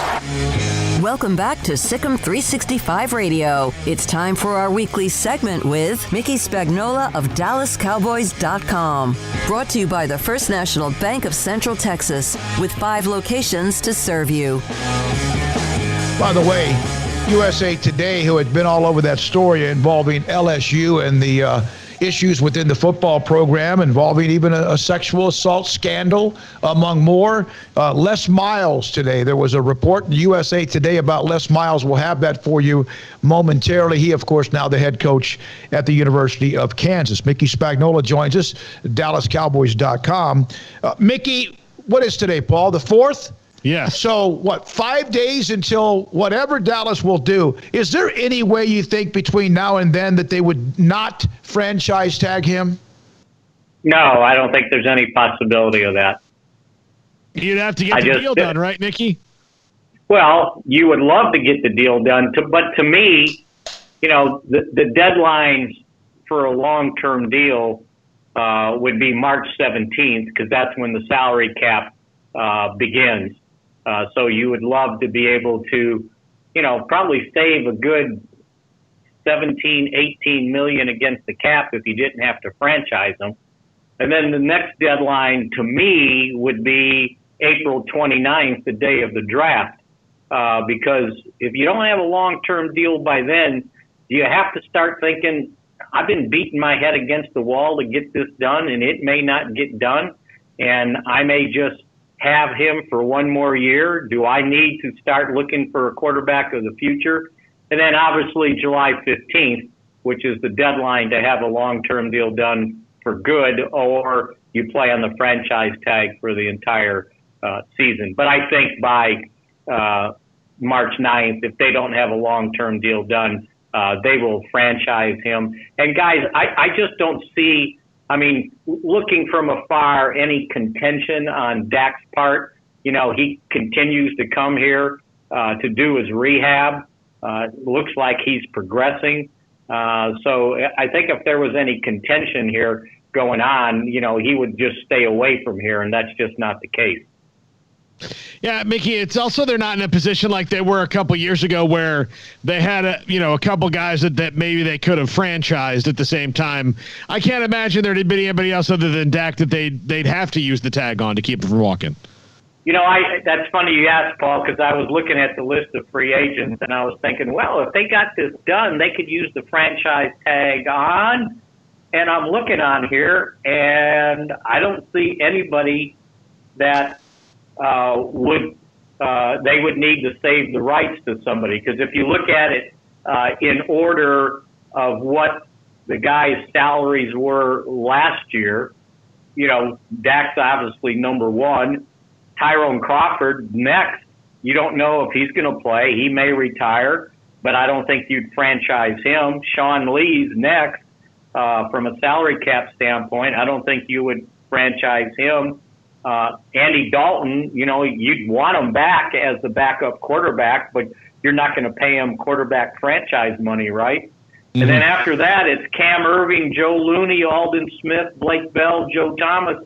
So there's really, no need to use the franchise tag on anybody, even if you save it by getting Dak signed to a long-term deal. Honestly, how tired are you talking about it? It's like it's the only thing to talk about. And you just kind of took the gist of my column that I've started on that won't post until tomorrow. I was like, you know, all the talk is Dak this, Dak that. But what I think everybody needs to understand is they've got 17 guys that are unrestricted free agents. 4 more restricted and 2 more exclusive rights. And those are things that they need to also take care of, because you can't just say, well, I can't sign any of those guys back. You need to sign some of them, some guys that you would want to bring back. But for the situation they're in, David, you know, it's all going to be market value. You know, do you want Chidobe Awuzie back? And I'm thinking, well, for the right price, yes. And here's another consideration with this cap going down. I think there's a lot of guys heading into free agency that might say, you know what, I'll take a 1-year prove-it deal and try my hand in free agency next year, because I just don't know that teams are going to have all kind of money to be signing, you know, a starter, a guy like Chidobe Awuzie, to like a 4-year, $30 million deal. I just don't see that happening. So I think the Cowboys, in a lot of this free agent stuff, are going to have to take advantage of 1-year prove-it deals, and then we'll see where we are next year if the cap goes back to where it should be, because this is the first year it's decreased since it began in 1994. So, Mickey, are you predicting we might not see some of the drunken sailor-esque spending that some teams go through with the first 3 days of free agency? Yeah, I think unless somebody's got just beaucoup of salary cap money, and I can't imagine with it going down to 180, 185, that, you know, when you structured contracts, you always structure them that, you know, in this year the cap's going to be this, and this year it'll go up another 10% and another 10%, and some of these base salaries are really going to be crippling. So, yeah, I think that opening frenzy, for the most part, especially for maybe the middle, the higher to lower middle class guys, I don't think those guys are going to get overpaid, and you're going to sit there and scratch your head and go, they gave that guy what? You know, and you're starting to see some veteran guys starting to get released because they can't afford them. The base salaries, they need to cut money. I mean, if you just look at the Cowboys right now, if you just look at the top 51, which will count March 17th, they've got $16 million available under the cap. Well, Dak, either a franchise tag or a reasonable first-year salary on a long-term deal would probably be $20 million. They don't have enough money to do that. So there's going to have to be some restructuring going on. And they only got a few guys that you would say, okay, I'll restructure those guys, and mostly guys on the offensive line. But other than that, they really don't have anybody that you say, well, let me add years to Zeke. No, I don't think you want to do that. Let me add years to Jalen Smith. No, I don't think you want to do that. So, yeah, they've got some really tough decisions to be made. And not just Dak and not just re-signing their own, but how do you get better? Because, through the draft, okay, fine, but that's one or two guys. But I don't see them going out in free agency and saying, well, that guy is going to turn this thing around. I don't think they have the money to do that, at least for this first year, unless somebody wants to really take a sweetheart deal and have the contract structured so it's in favor of the Cowboys in 2021. Mickey, we have maybe another 3 or 4 minutes here. Do you is there somebody that they might restructure that you would say, no, don't do? You mentioned Zeke, and I think you're right. But one, because of father time and running backs, even if there's some that would be like Emmett or Peyton or whoever. But is there somebody that you've even heard might be a part of that conversation that you would be against getting restructured? No, I really haven't, David, because when I looked at the salaries, there's not many guys that you would say, well, that's out of whack, and I want to give them more years because I know they're going to be here more years, right? I mean, if other than, you can save some money with La'el Collins, you can save some money with Tyron Smith, and you can push back some money with Zach Martin. I wouldn't feel bad about pushing La'el or Zach Martin back. I don't know how many more years you think, Tyron has, but, he's only 30.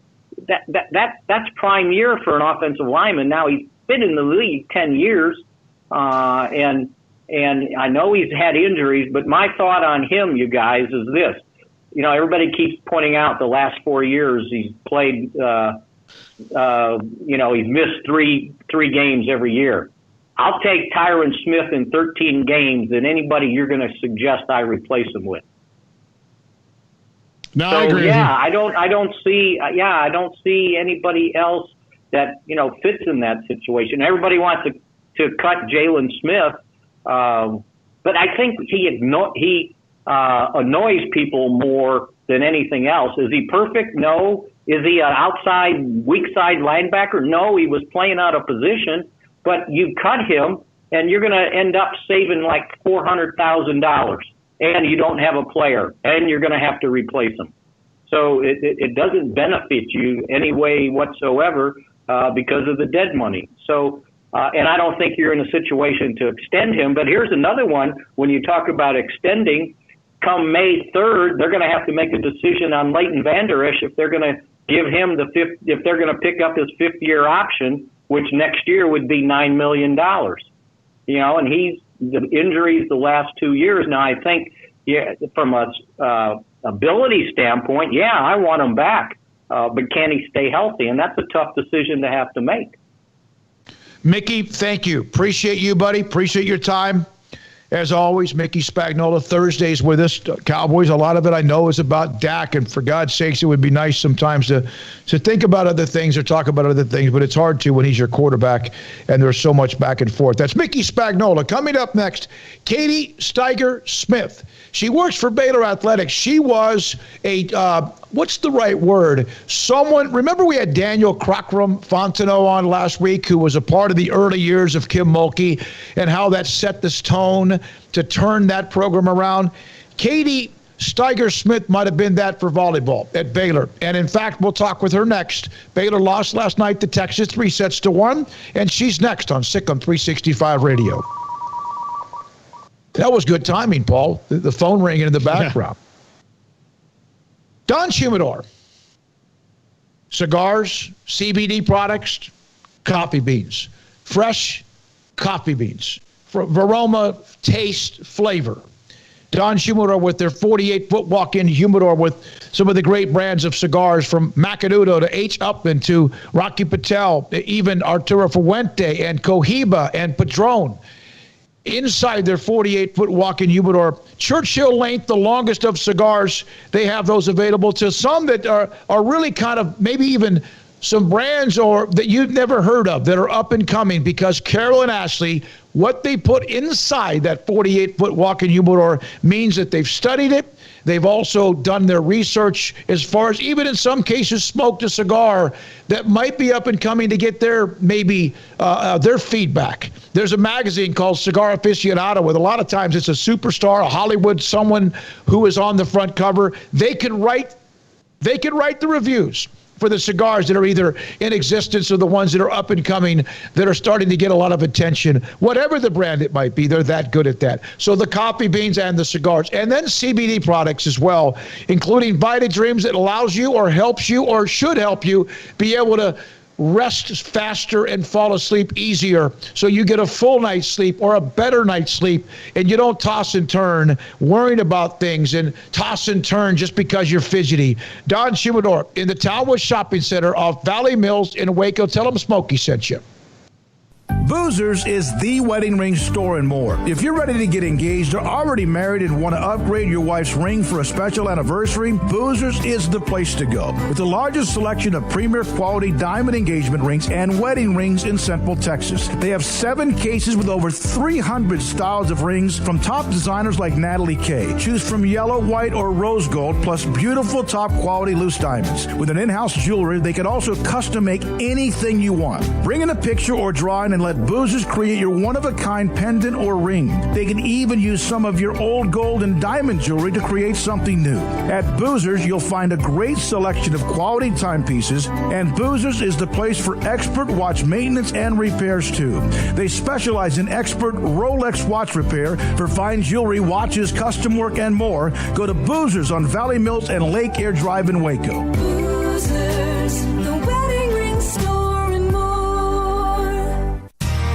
How did Edward Jones become one of the biggest financial service companies in the world?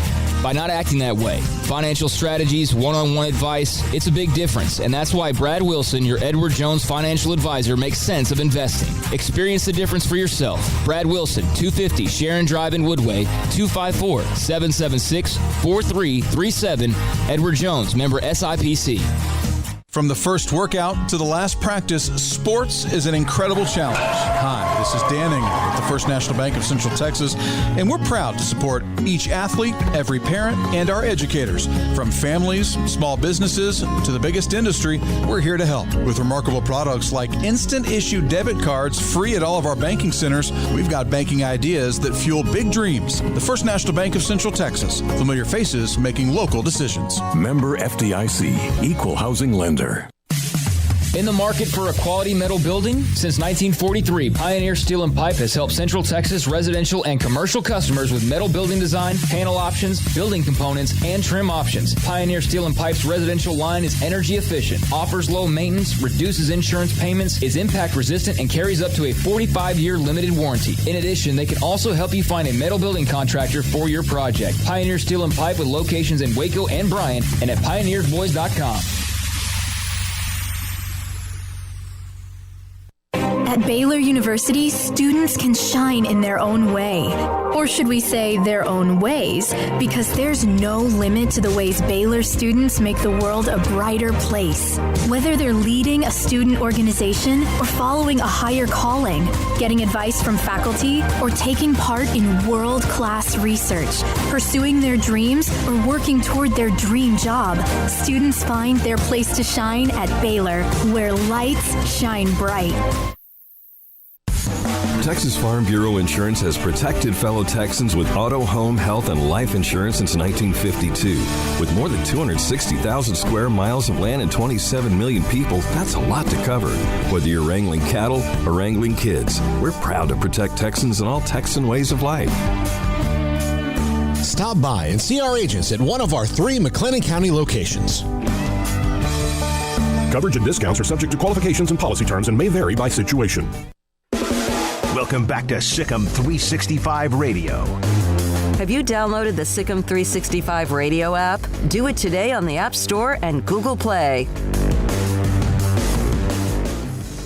All right, here we go, SicEm365 Radio. The 5 o'clock hour, by the way, we'll have Dan Shonka from Our Lad's Guide to the NFL Draft and my conversations with Obim Okeke, a graduate assistant for Baylor under Scott Drew, who played both football and basketball at Baylor.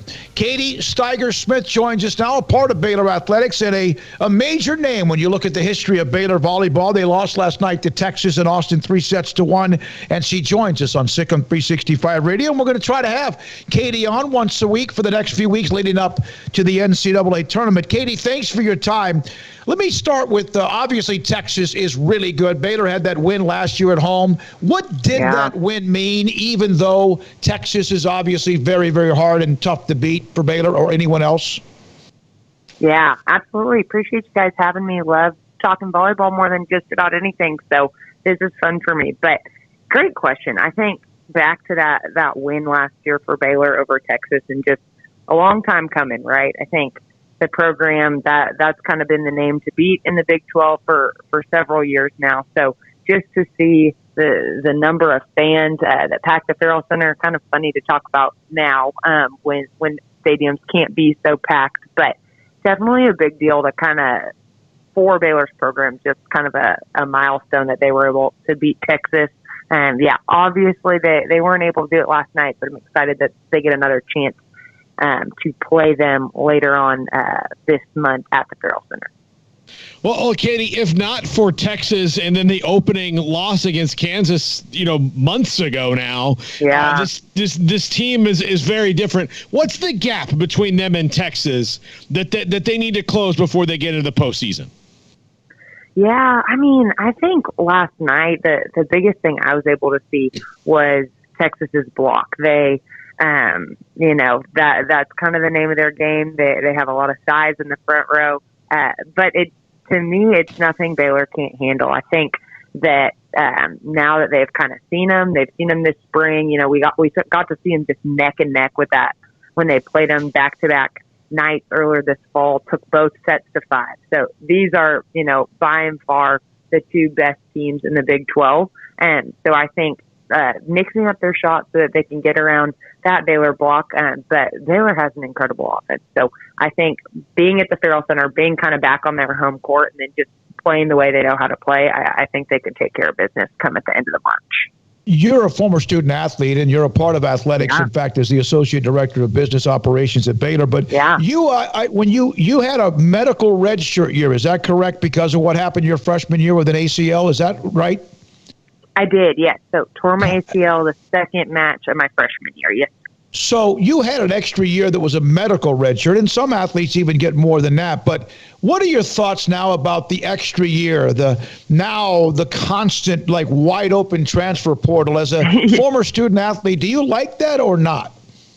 Well, it's interesting. I think when I think back to when I tore my ACL, looking at how it happened my freshman year, there was a lot of time to plan, right? I knew I was going to have that 5th year, but it was still 4 years in the future. But this kind of, I think, we look at some student athletes that had plans to, start a job next year, or, if they were thinking overseas, or some even wanting to get married and things like that. But I think it's exciting. I love that the NCAA is giving these student athletes another year. It's just kind of an interesting dynamic of what everyone chooses to do with it, and then kind of the added component. Working in athletics, I think it's so great anytime student athletes have an opportunity to stay and get that graduate degree, especially if they're on scholarship. So I think that's something that's really cool about the possibility of people having extra time. Katie, what did you think about this split season, the way that they navigated COVID for sports like volleyball and I know lacrosse? I mean, there's lots of them, but volleyball in particular having to play this split season. Yeah, I think it has been impressive to me just how these teams have handled adversity. I think you take a look just at the season and thinking back to my time as a student athlete, you could really focus on in season. So from, 2-a-days starting in August to the tournament in December, that was your sweet spot. And I think having to be locked in, I mean, the fact that we're still playing in the spring here, there's they got that break for a couple months between November and January. But really, it has been an entire year of every match matters. Every match counts towards your ranking, towards your NCAA placement and things like that. So I really just commend the student athletes that have had that schedule. I know, kind of to add another layer to it, most conferences are playing their conference now as opposed to the fall when the Big 12 did it. So I almost think it's a little more natural for those teams because they're able to go straight from their conference play right into the NCAA tournament. So an added layer of adversity for the teams that played conference in the fall. Would you say that when you killed a shot that you were boisterous? Did you have an outburst of energy, of noise? Was it just a release of tension as you tried to kill a volleyball or an opponent? That's a good question. I think there's always you get into game mode, and when you see the ball, you're not thinking about anything else. So just when you get to have a wide open shot and hit it straight down, I don't know if there was a release or ever a noise or anything, but there's no feeling like it. That's a good way to put it, probably. So when you're now in the business part of what you do at Baylor, is there ever a moment when you lose your mind of where you are and something comes in, or you finish off a project, or something happens and you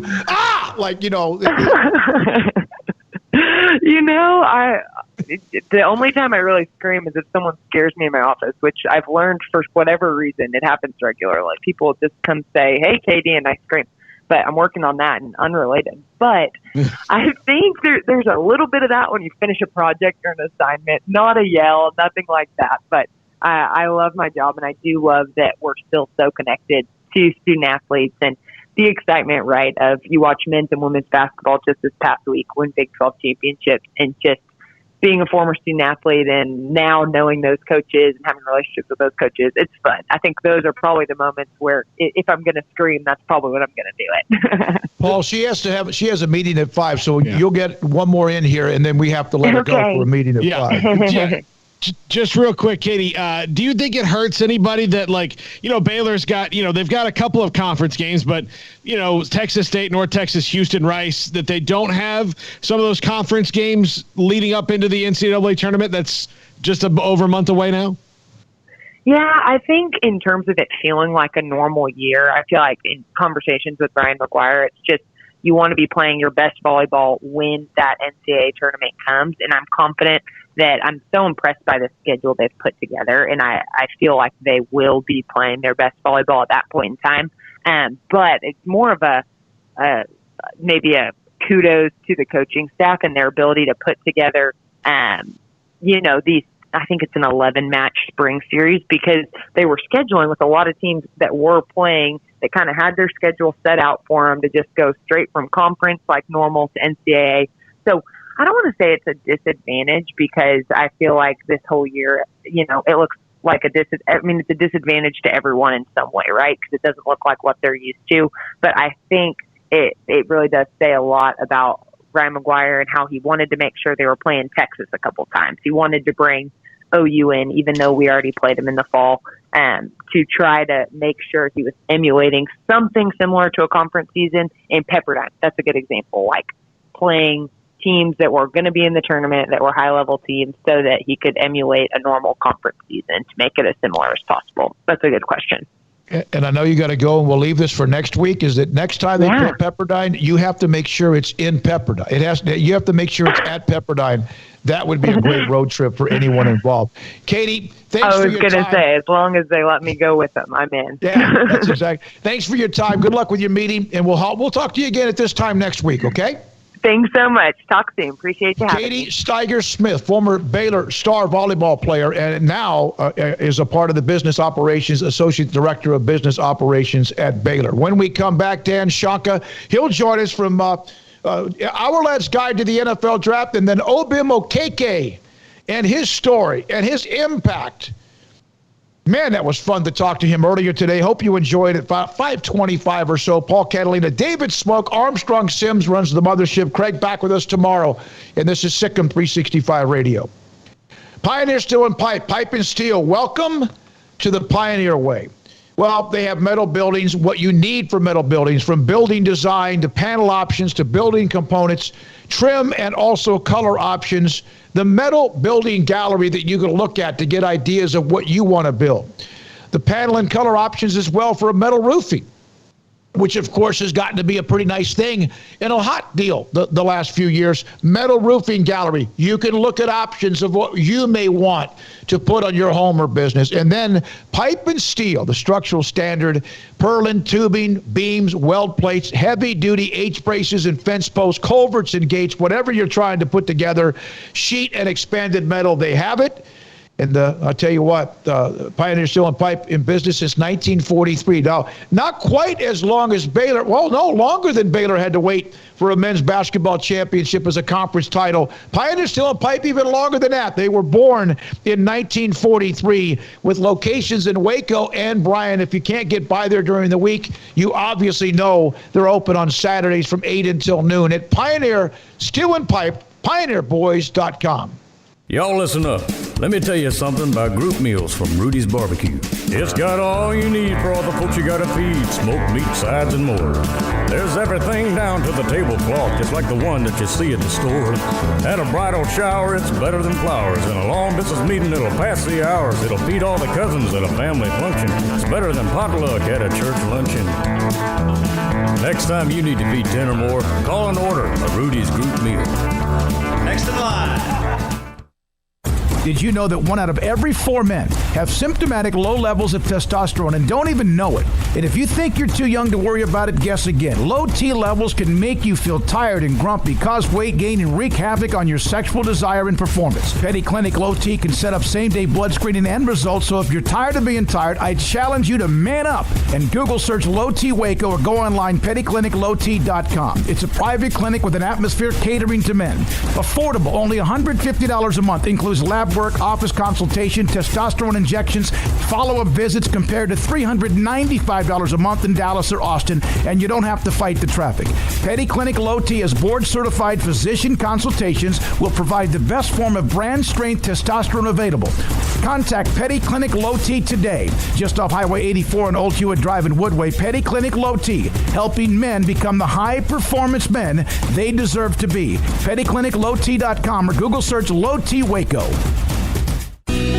Let Camille Johnson Realtors guide you seamlessly through the process of buying your dream home or selling your current one. Commercial, farm and ranch, or residential, Camille Johnson Realtors can smoothly and successfully lead you through any transaction. With a team of 28 experienced agents who are excited about serving you, Camille Johnson Realtors services the entire greater Waco area. If you're in the market to buy or sell, contact Camille Johnson Realtors, 104 Midway Center in Woodway, or find them online at www.camillejohnson.com. Camille Johnson Realtors, elegant, charming, warm. Welcome home.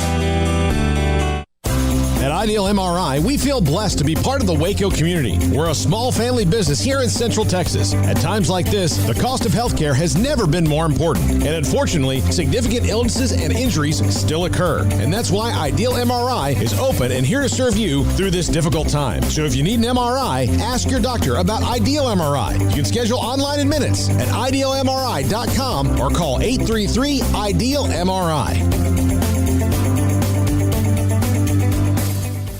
Do you or your kids get nervous about going to the dentist? Stonewood Dental, Dr. Steve Childress, he can help. I've spent a career taking care of patients who as children had bad experiences, and now they're adults that hate going to the dentist.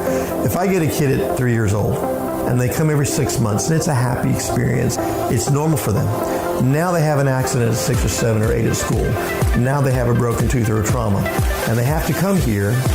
They're used to lights, they're used to water in their mouth, they're used to experience, they already trust us. It's amazing what we can do with that kid without it being a negative thing. But if I see a 6 or 7 or 8 year old that's never been to the dentist, and now they have a trauma or an unfortunate unexpected toothache, it's harder to do that for that kid and it not be somewhat of a negative experience. So bottom line is I try to teach kids and adults and teenagers and everybody the way I'd want my family treated, which is where it's a necessary part of life. You just take care of it. It doesn't have to be that big a deal. Learn more, stonewood-dental.com. Welcome back to SicEm365 Radio. 37 touchdowns in the red zone last season, best in the conference. Lawrence wants another, and he's got it. The 5 o'clock hour is brought to you by Edward Jones and financial advisor Cam Heathcott. Edward Jones, making sense of investing. Now here's David Smoak, Paul Catalina, and Craig Smoak.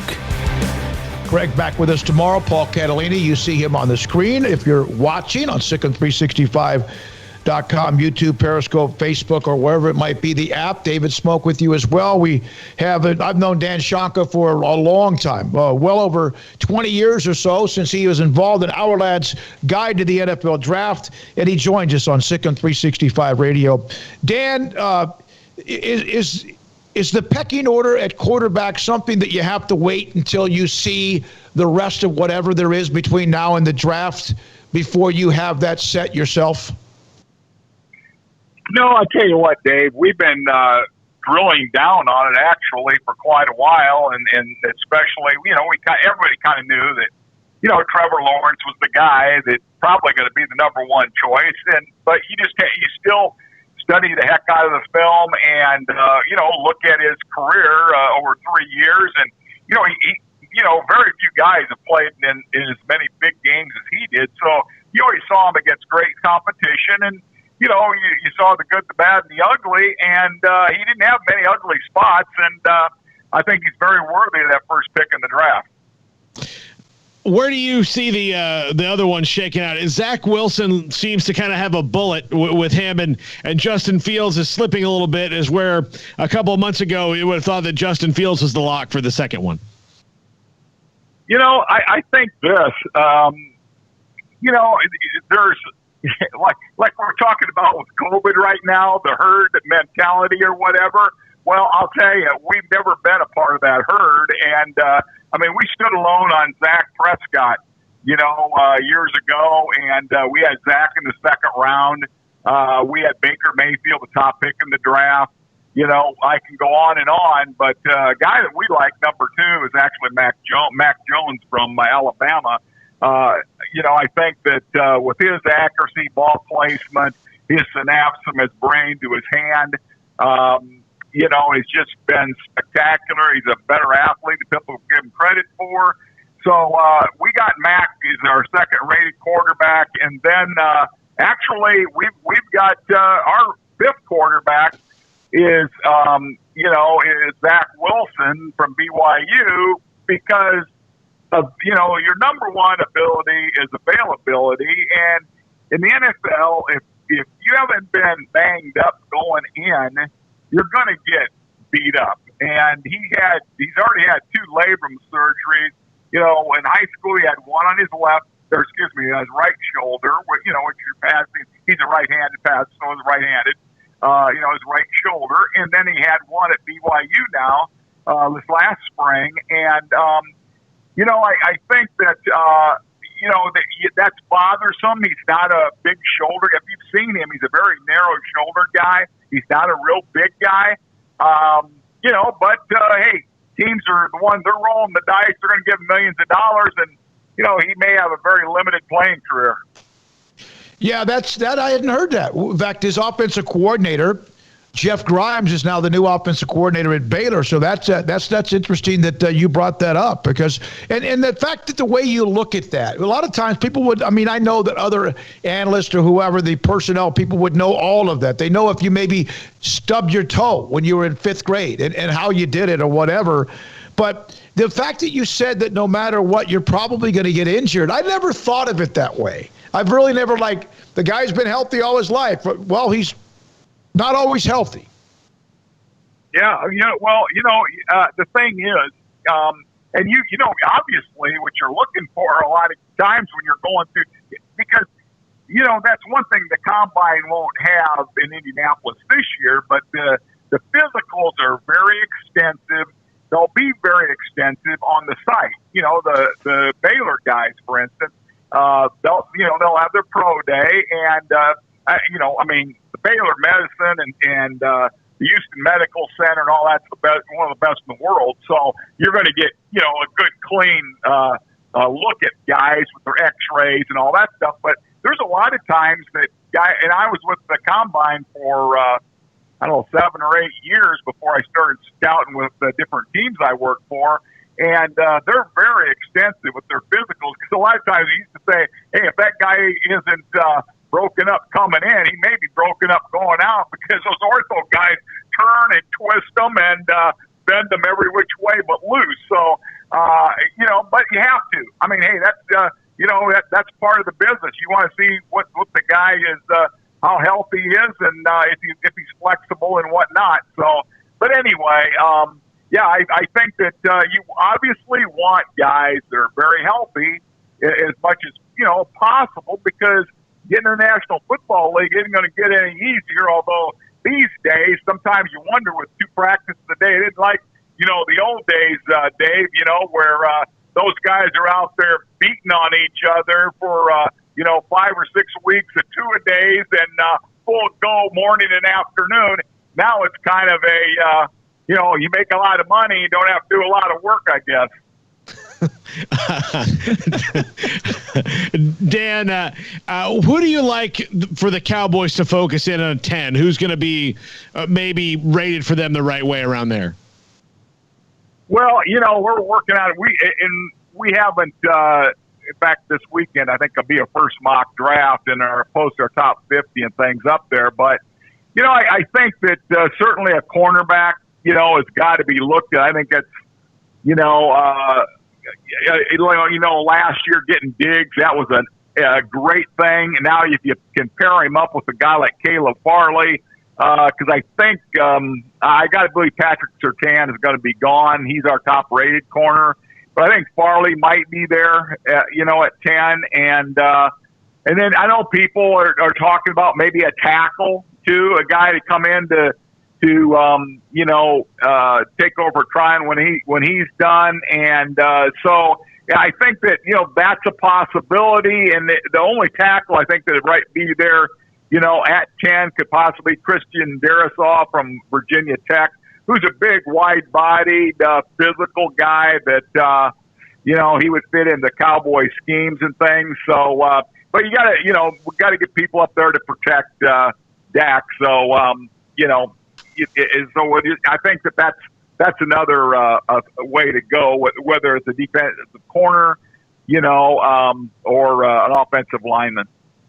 You mentioned you guys had Dak as a 2nd-round pick, and we know he didn't go to the 4th round. When you saw that draft unfolding and how others were drafting, and Paul, who was the guy, the guy that from Utah or whoever? What was the quarterback the Cowboys almost got, and he was taken up? Paxton Lynch. Yeah. Well, he was from Memphis. Yeah. Right. I was close. He's in the United States.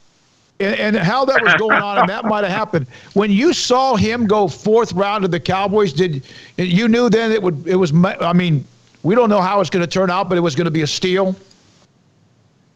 Well, I tell you, I couldn't believe it, because he was the 4th round pick. Remember, they took that defensive lineman they cut about a year later. So, Jerry lucked into that one, and I wish he quit screwing around and get the guy paid and get on about their business. But I'm looking at that, and actually, we mocked, one of our last mock drafts before that particular draft. We put him going in the 1st round to Denver. And I'll bet you Denver wished they had taken him in the 1st round, but we end up having the 2nd round. And in fact, I think they're the ones that took Paxton Lynch, if I remember right. So, they'd have been better off taking Dak. And but no, the thing that was so impressive about Dak, because sometimes when you're studying film, you just kind of like a guy, his mannerisms, his leadership, his competitiveness, all that. And I'm looking, watching each round go by, and I'm wondering, what's wrong with these teams. Of course, that happens every year with, different positions and things like that. You wonder how they pass on some of those guys and what have you. But because you should be taking the best player, certainly in the 1st round or two, not necessarily a position of need. You want to get the best player on your board at that time. And some teams go ahead and get off, and if you do that, you usually make a big major mistake. So, but anyway, I was real happy that Dak actually went to Dallas, because that's a team he wanted to go to. And I think he's done quite well and throwing for 500 yards a game last year before getting hurt. You hate to see that. I really hate. In the worst way, I hate to see Dak get hurt along with a lot, I'm sure, other Dallas fans. But we know how important he is now, don't we? Yeah, we do. And you're right, Dan. Stop messing around. Get this damn thing done, right? Pay the man. Paul, anything else for Dan? No. I just Dan, I do like. I've always loved your site. I love the depth that you guys go into, and like if people want to know about what your scouting report is on pretty much anybody, you can go to it, and it's just great. There's no lack of info when you go to Our Lads. Well, I tell you, one thing that's great too. Now, if you think I'm full of horse manure, you can go ahead and go to the Dallas Cowboys NFL depth chart there. Click on his link, and you can read my report on Dak.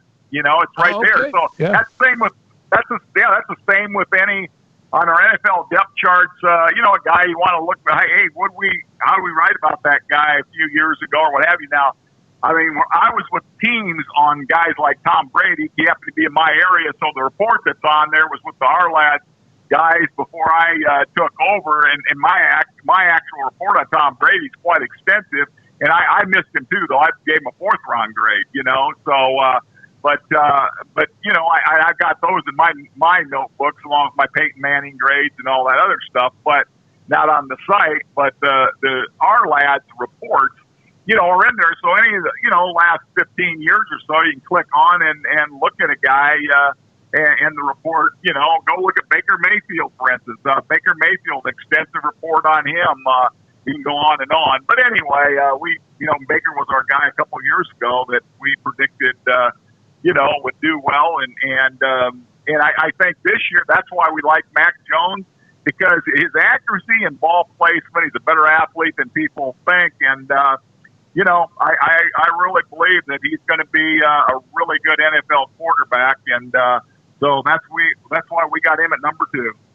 Thank you, Dan. Appreciate it as always. Okay. Dan Shonka, Our Lads Guide to the 2021 NFL Draft. He has been someone that I have known for a long, long time, and he's been a go-to for us. We'll try to get him on a handful of times between now and late April. Before we take the break and come back with my conversation with Baylor graduate assistant Obim Okeke, the USA Today, it's been a while, had the story come out about the LSU football program. I think this was back, Paul, maybe in late November, early December, about the sexual assault scandal from Darius Geist to many others. Again, a lot of these allegations, but this was a pretty deep story that went deep into LSU, even including the fact that there might have been coaches who did not do a very good job of making sure things were reported. Sound familiar? At least the allegations?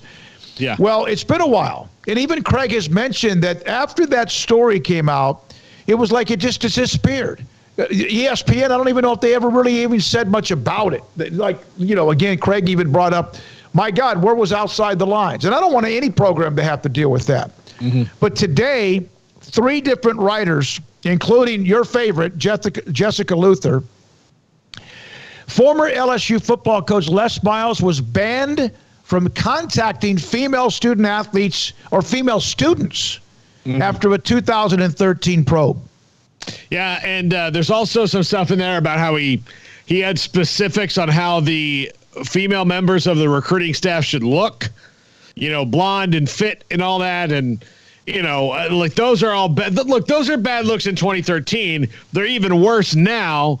And, you remember when LSU was trying to push him out the door when he kept winning 9 and 10 games? Yeah. I wonder if this had anything to do with that. Like, well, wait a minute. I think the complete opposite. If, in fact, this was possible, if this was known enough, then why don't you get rid of him faster? Well, I mean, maybe, but this is probably what created that internal strife. Because they were trying to push him out the door, so there were probably people who were like, look, we just got sued by all these girls. We settled this lawsuit because of this one that said he kissed her and all that. So it's not a good look. It's not a good look for Kansas either in that, it's the old thing about, Jeff Long and the university in Kansas don't know. Well, it's their job to know, right? It's like the baseball, whoever it was, the guy who's a general manager or whoever, some allegations came out about him or whatever. And they had I forgot the guy's name. Honestly, he wasn't there long enough. Well, his attorney obviously said, as the report concludes, the allegation that Coach Miles attempted to kiss a woman was supported by no evidence and warranted no discipline. We do not believe under existing law in the terms of contracts there is cause to discipline or terminate Coach Miles. That's Ginsburg's job, and he might be absolutely telling the truth. Now, one of the things that was a little bit interesting here is a law firm that did this, to sound, again, familiar, that Miles was accused by the AD staff of saying that the female student workers, as you mentioned, helping the football team lure top recruits, needed to be attractive, blonde, and fit. Also, that he was accused of kissing a girl. He was also accused of inviting them back to his house. Is that right? Yeah. And not only that, the woman said that Miles kissed her twice. The university ordered him to stop hiring student employees to babysit, cease being alone with them, and attend 8 one-hour sessions with an attorney and pay for this out of his own pocket. Now, these are allegations, but they're serious enough to where no matter what time of the year or what time we are as a country, you have to look into them. The only thing is, the only question I have, and look, and I don't think Les Miles is going to be at Kansas very much longer for several different reasons, but this doesn't help that. And I think it's a bad look for Jeff Long in that, these are things that you need to just on the surface before you get into the ethics of it, just on the basic, do you want this headache for your university? These are the things you need to vet.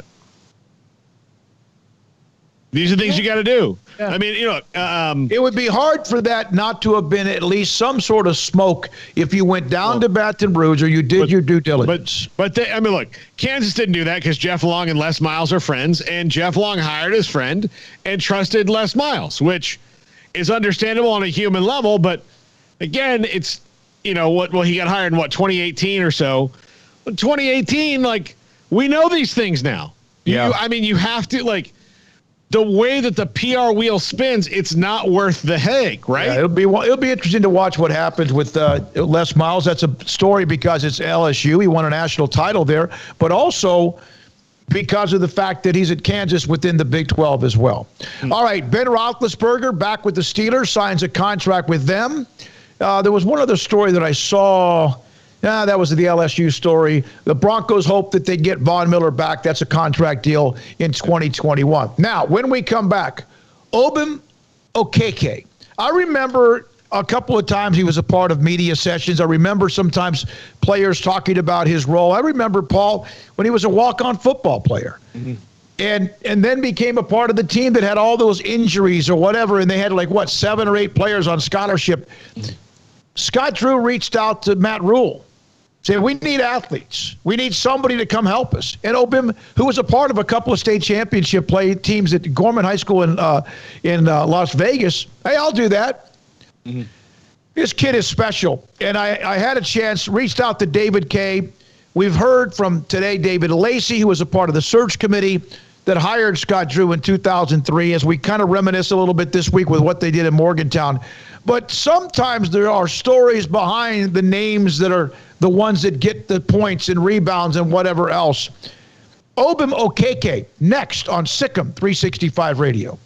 With so many companies and policies out there, it gets so confusing shopping for insurance, and I never know if I'm getting the policy that's right for me. Luckily, I met the team at the Niche Group Insurance Agency. With the Niche Group, you can go to one company and get access to coverage options from many insurance carriers, and you get to speak to a real person about your specific coverage needs. With the Niche Group, I know I'm getting the right coverage at the right price. If you need insurance, talk to the experts at the Niche Group at 1-800-258-8302.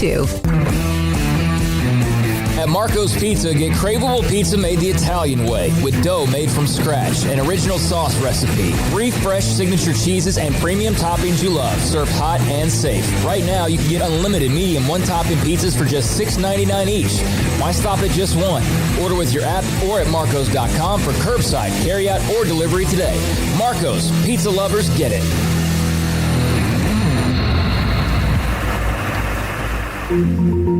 Learning to navigate life in the COVID-19 world has been a struggle, and where and how to get tested has been one of the biggest challenges. Impact Health Labs has your answer. If you need mass testing for your office, church, dormitory, or school, Impact Health Labs is who to call. They will come to you, conduct the testing at your location, and have the test back within 24 hours. Most major insurance accepted, meaning your out-of-pocket cost is low. So no more waiting by the phone for days to find out the results.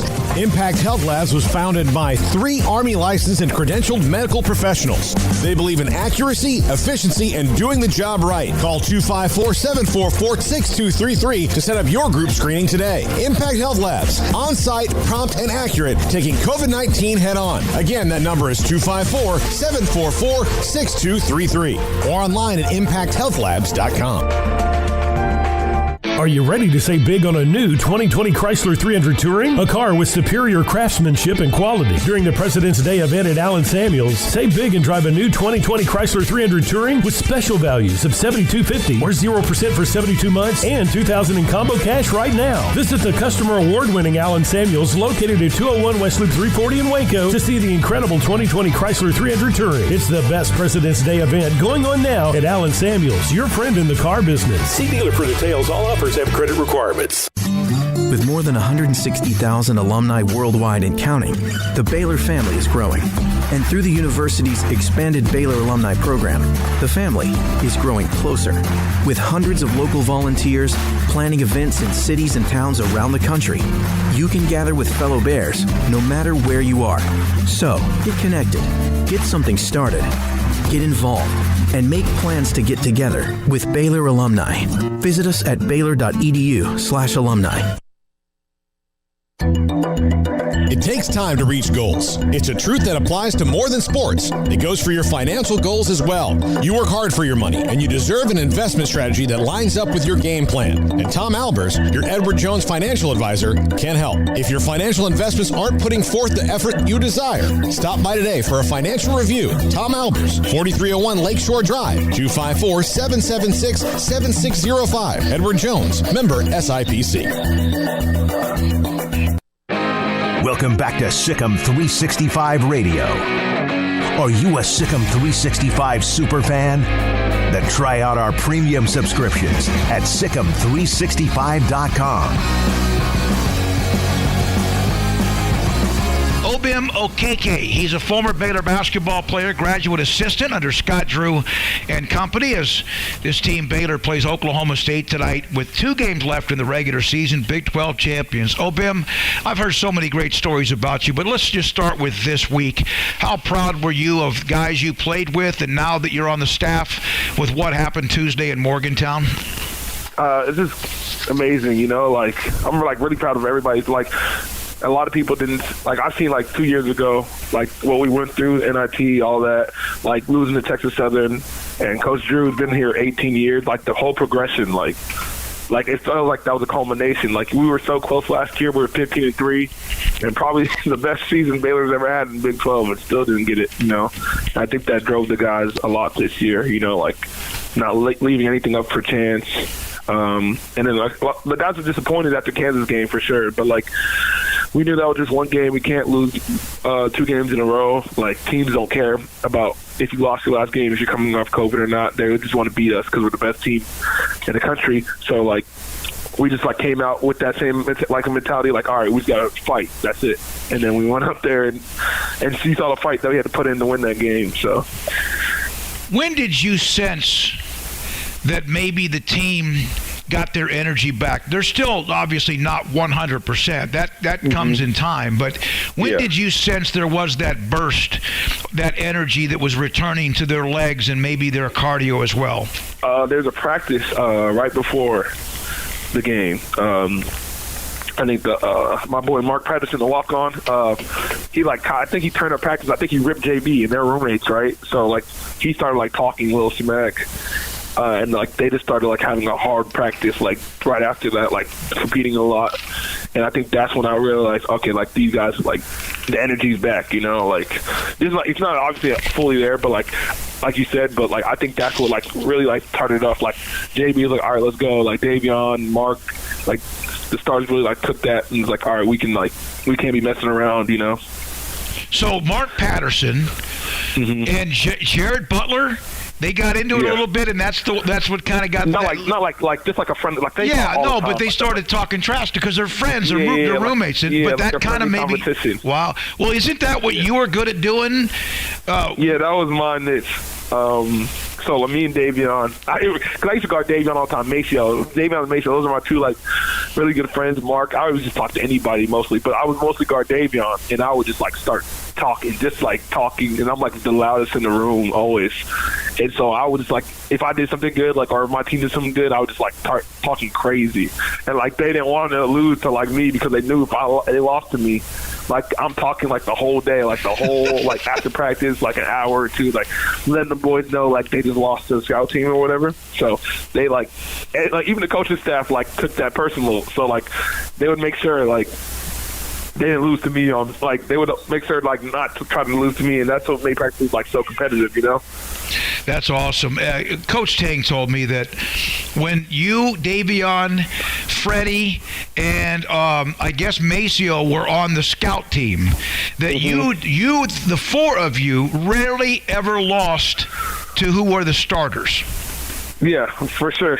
Like we would tell them, like we would be like, if we played you on the game, like every day, if we played you on the game, we'd blow y'all out, all this, all that, like legit talking to them, like, but like they were obviously like those are three starters on the scout team, you know, like we were really actually like really good, you know.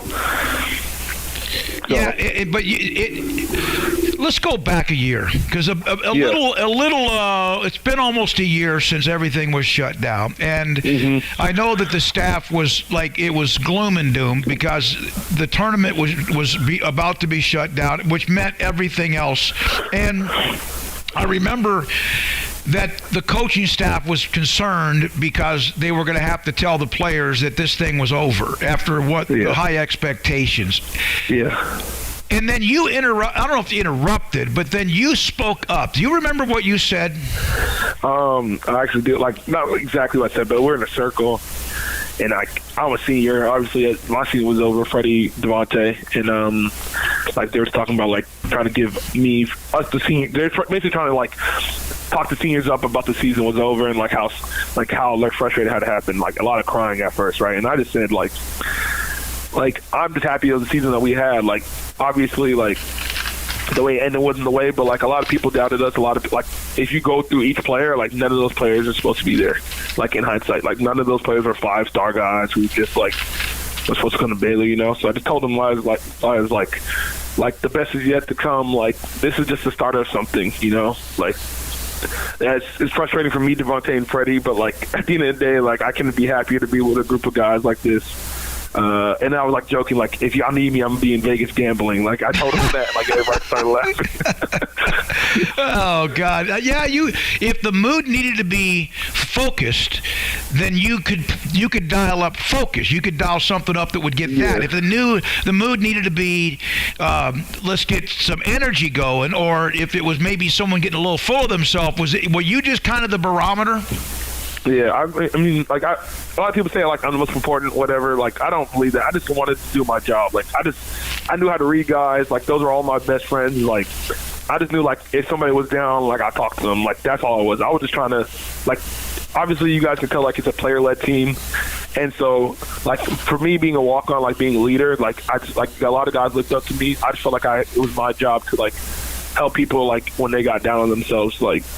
To pick them up, or if they were like not playing the way I expected them to play, or they expect to play, just talk to them, not like yell at them, just be like, all right, bro, like you know what you got to do, like let's get back to work, you know, like nothing crazy. Like those are just we can all talk to each other however we want to, you know.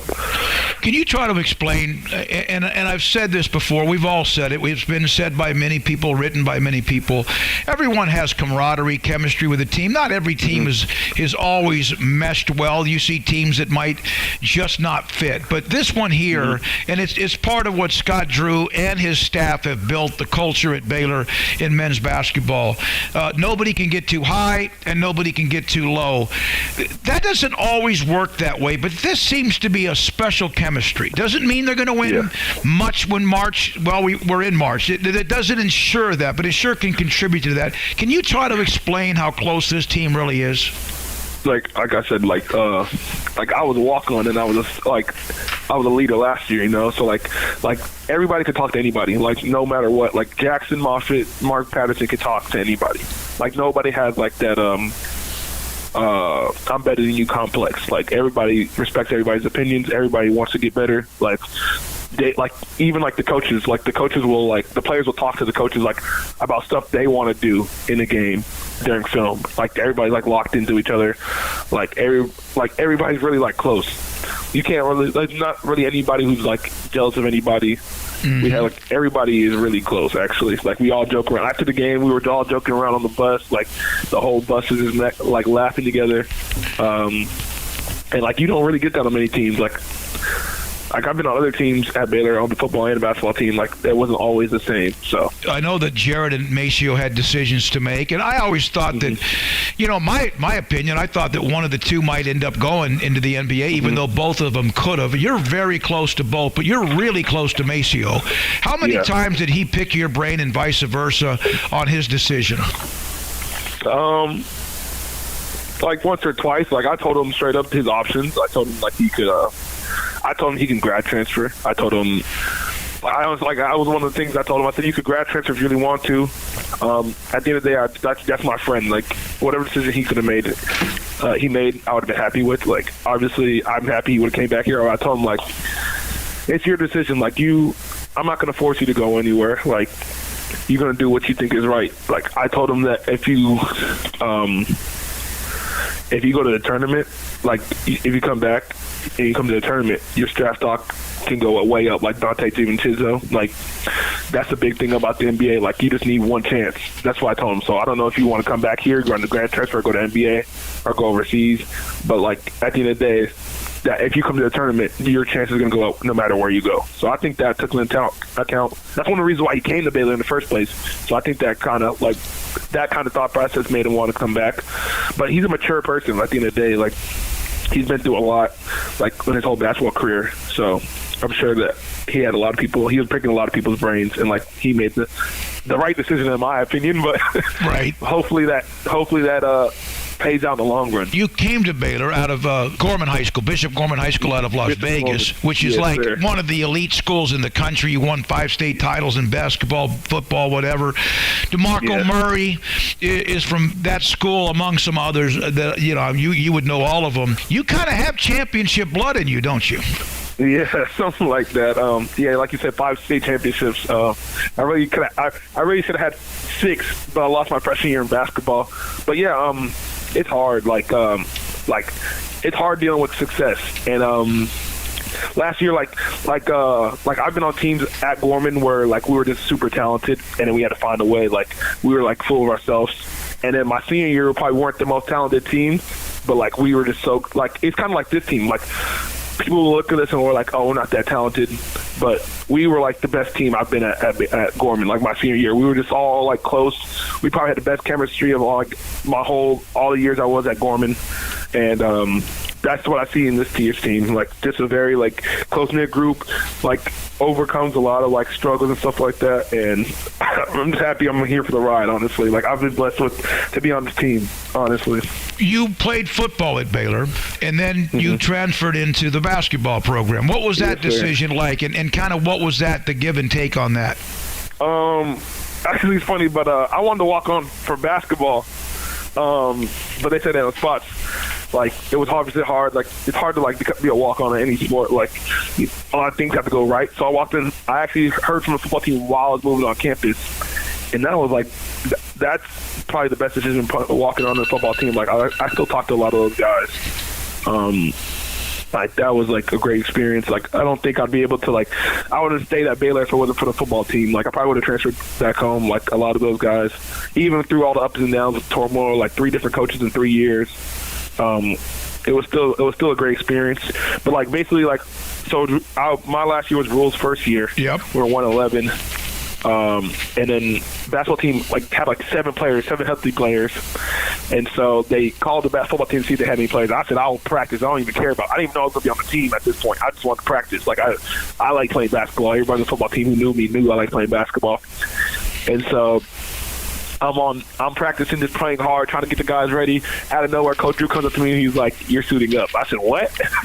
Like, I think this is like the Wichita State game when we play at home.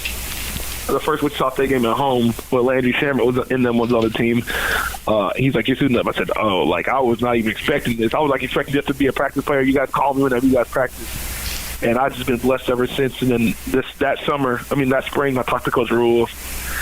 Like, I talked to my family. I was like, I like basketball more, probably. Like, not probably. Obviously, I like basketball more, and I decided didn't even tell Coach Drew. I just went to talk to Coach Rule about it, and then I decided I was going to come back to basketball. What was more exciting, Obim? The three-pointer that was your first collegiate points as a basketball player, or the first time you were in the stat book as a football player?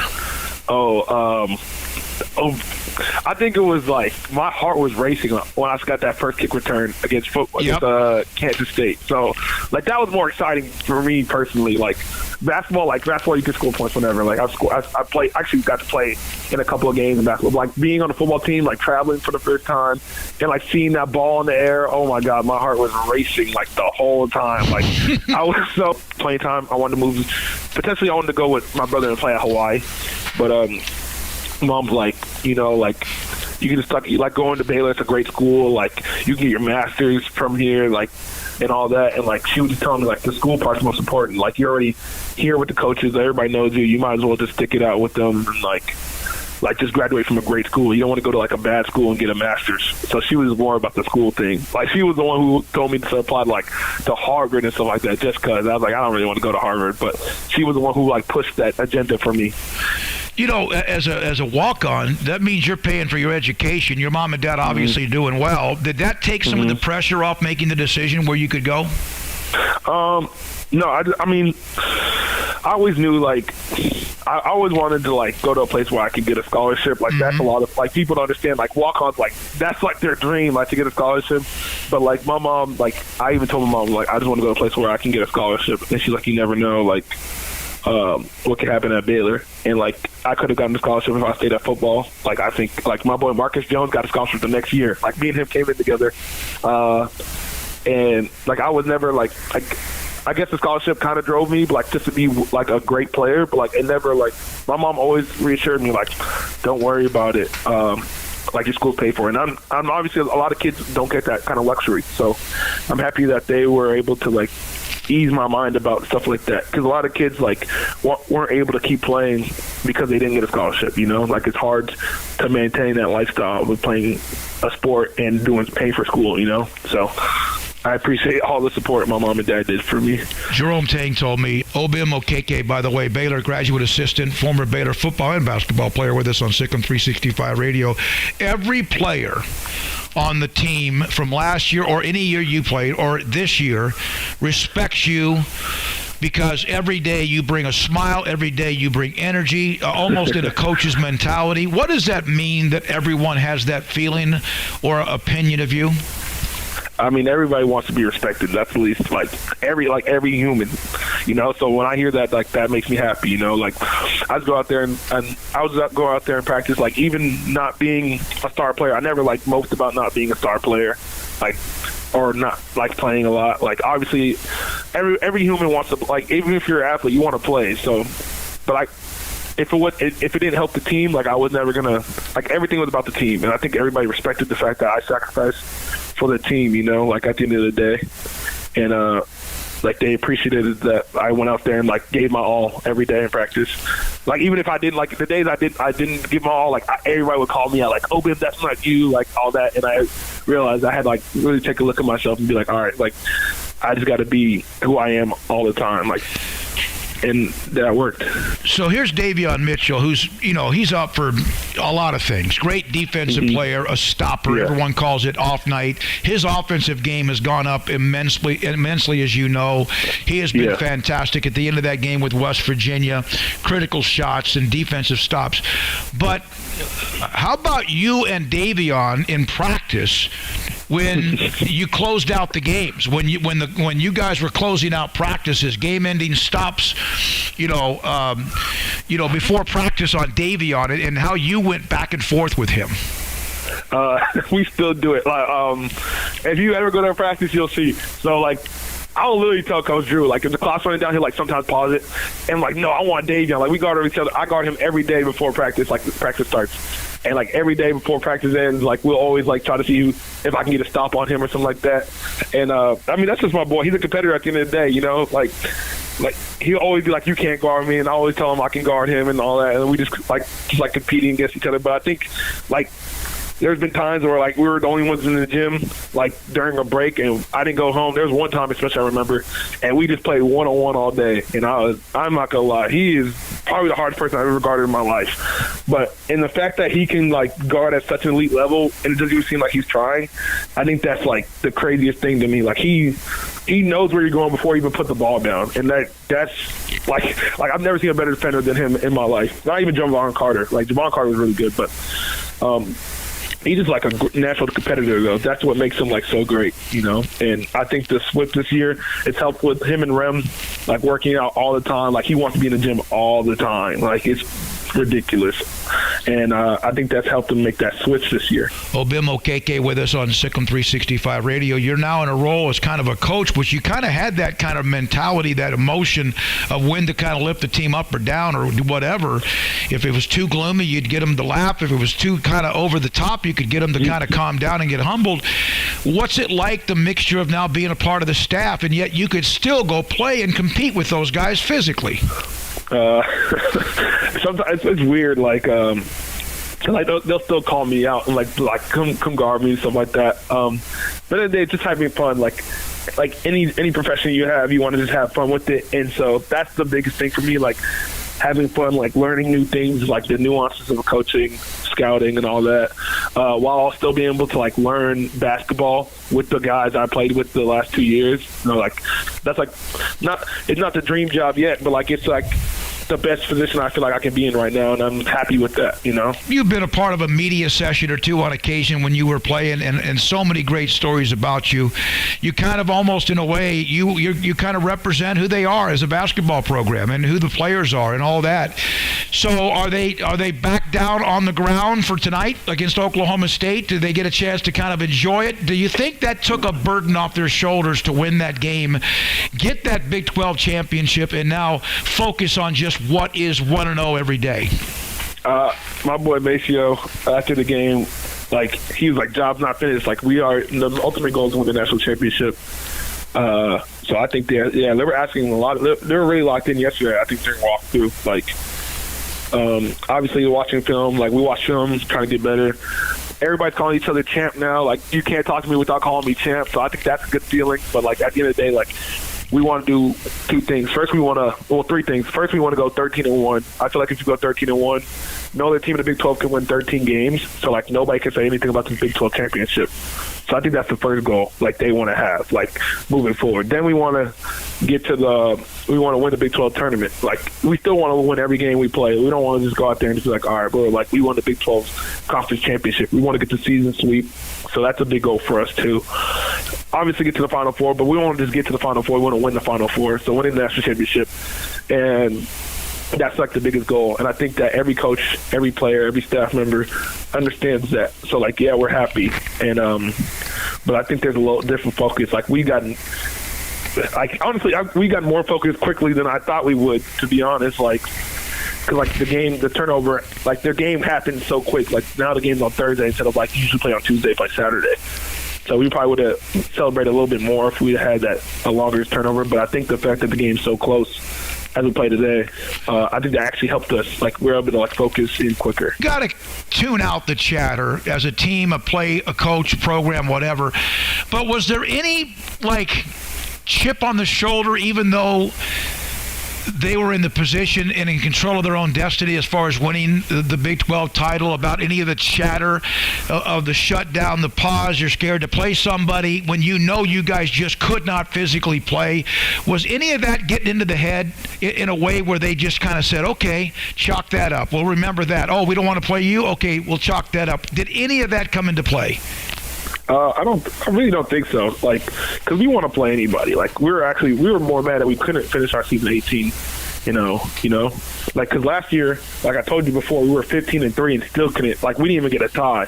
Like 15-3. Like, how many teams can go 15-3 and not win a conference? Like, yeah. 99% of conferences, that's a conference championship. You know, so we wanted to go out there and go 18-0. Like, losing Kansas was definitely unfortunate. Like, COVID definitely sucked, but I don't think we're going to make that excuse anymore. We're not going to use that as an excuse. We feel like we're still the best team in the country. And, like, teams, there's certain teams on the schedule still. I don't think I'm going to call them out right now, but there's teams who said they want to play us. And so we said, all right, cool, we want to play you guys too. Like, we're not scared of no team. We want to play everybody. If they want to play us at our worst, our best, we're still going to go out there and compete at the end of the day. And I feel like we can beat teams even on the worst games. Like, Kansas is probably the worst you'll see us play the rest of the year. I hope that's the worst, but I think that's the worst you'll see us play the rest of the year. And so we're going to keep getting better. And that's the good thing about COVID. Like, we saw our floor now. We saw our floor. Kansas was our floor. And so we just got to keep getting better and make sure that we get back to the high, which was like at Texas, where we dominate on both sides of the floor. You mentioned Marcus Jones, and he got a scholarship in football. He earned that scholarship. Sir. What did it mean to you when you finally got yours? Words can't even explain how happy you are when you get a scholarship. But like I feel like I definitely earned it. Like, it just made me really happy. Like, I feel like a lot of work went into that moment, and it finally paid off. But the crazy thing about that though is when Marcus told me, I feel like I was more happier for with Marcus when he got it than I got it. You know, because we literally walked in together, first day. You can ask him about that too. We literally walked in on moving day and met each other, and then he got that scholarship. And then when he got that, really the touchdowns what made me really happy. I was at the game too, and I saw how much work he put in, bro. And seeing him score that touchdown to win the game really made me super happy. Seeing him score that made me super happy. And so did getting that scholarship, which you've earned. Man, Bim, thank you very much. Really appreciate the time, the insight on you, your life, what you've done, what you're doing now, your impact on the basketball team as a player, and also now as someone that so many respect across the board. Appreciate your time. Bim Okeke. Thank you for your time, young man. No, appreciate you. Thank you so much. And good luck tonight against Oklahoma State. David Smoak, SicEm365 Radio. Riverbend Liquor and Wine has their easy-to-access drive-thru open and convenient and clean in-store location on the corner of Lakeshore Drive and North 19th Street in Waco. Riverbend Liquor has the best and most extensive variety of craft beer selections in Waco, and Balcones whiskey, including single malt, pot still, baby blue, rye, brimstone, and the all-new lineage in stock. Riverbend Liquor and Wine, family-owned and operated, and a hidden gem in Waco on Lakeshore Drive and 19th Street. And find out more on Facebook and Instagram. From the first workout to the last practice, sports is an incredible and rewarding challenge. Hi, this is Dan Ingham with the First National Bank of Central Texas, and we're proud to support each athlete, every parent, and our educators. From families, small businesses, to the biggest industry, we're here to help. With remarkable products like our free First mobile app, we've got banking ideas that fuel big dreams. That's the First National Bank of Central Texas. Familiar faces making local decisions. Member FDIC, Equal Housing Lender.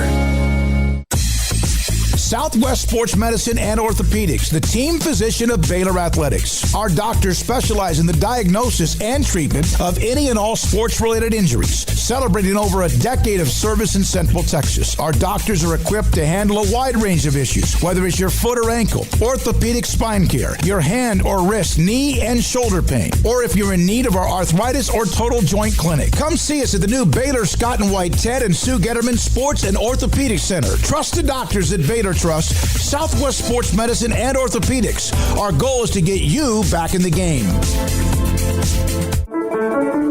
One size fits all. That may be all right for an adjustable belt or cheap sunglasses, but when it comes to your financial needs, no one wants a one-size-fits-all strategy. Cam Heathcott, your Edward Jones financial advisor, knows that his most important goals are yours. That's why he takes the time to understand your needs, knowing you. That's how Edward Jones makes sense of investing. Cam Heathcott, covering Conroe and Houston, 936-756-7717 or cam.heathcott@edwardjones.com. Edward Jones, member SIPC.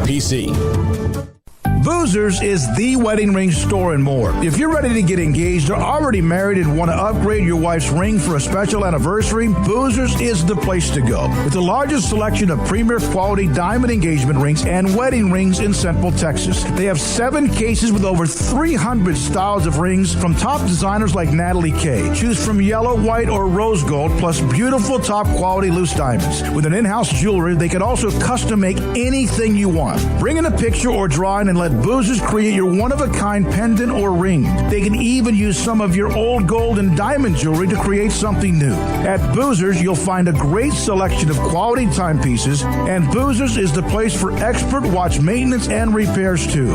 They specialize in expert Rolex watch repair for fine jewelry, watches, custom work, and more. Go to Boozers on Valley Mills and Lake Air Drive in Waco. Boozers, the wedding ring store and more. Welcome back to SicEm365 Radio. SicEm365 Radio is presented by IdealMRI.com. High-quality MRIs for $497 or less. IdealMRI.com. Your health is important, so is your budget. We'll have Paul's 5 at 5:50 a little bit later than that. Thanks to Obim Okeke. Hope you enjoyed that. If you didn't get to listen to it, you should. The Colt Barber Rapid Fire, he has turned now, the premium section has a game day threads section now for some of you who wanted to see that separated from all the other things we have, which sometimes could be 15 or 20 different pinned stories or interviews or whatever. So he's done that. Rapid Fire, we'll test drive that for a little bit in the premium section. Paul? All right, here we go. This is Paul Catalina's Top 5 at 5:55. All right, so today, and this is because we haven't, this quote made the list, but Jerry Jones has made some memorable quotes over the years, and one came out in an article that was a couple years ago that nobody knew about, but I thought I would make a list, and I had fun looking this up, Smokey. So number 5, in 2015, they were 4-12. And he was asked about what it's like to be 4-12, and they hadn't been that bad in a long time. And his quote was, "I'm looking up my back, and all I see is ass."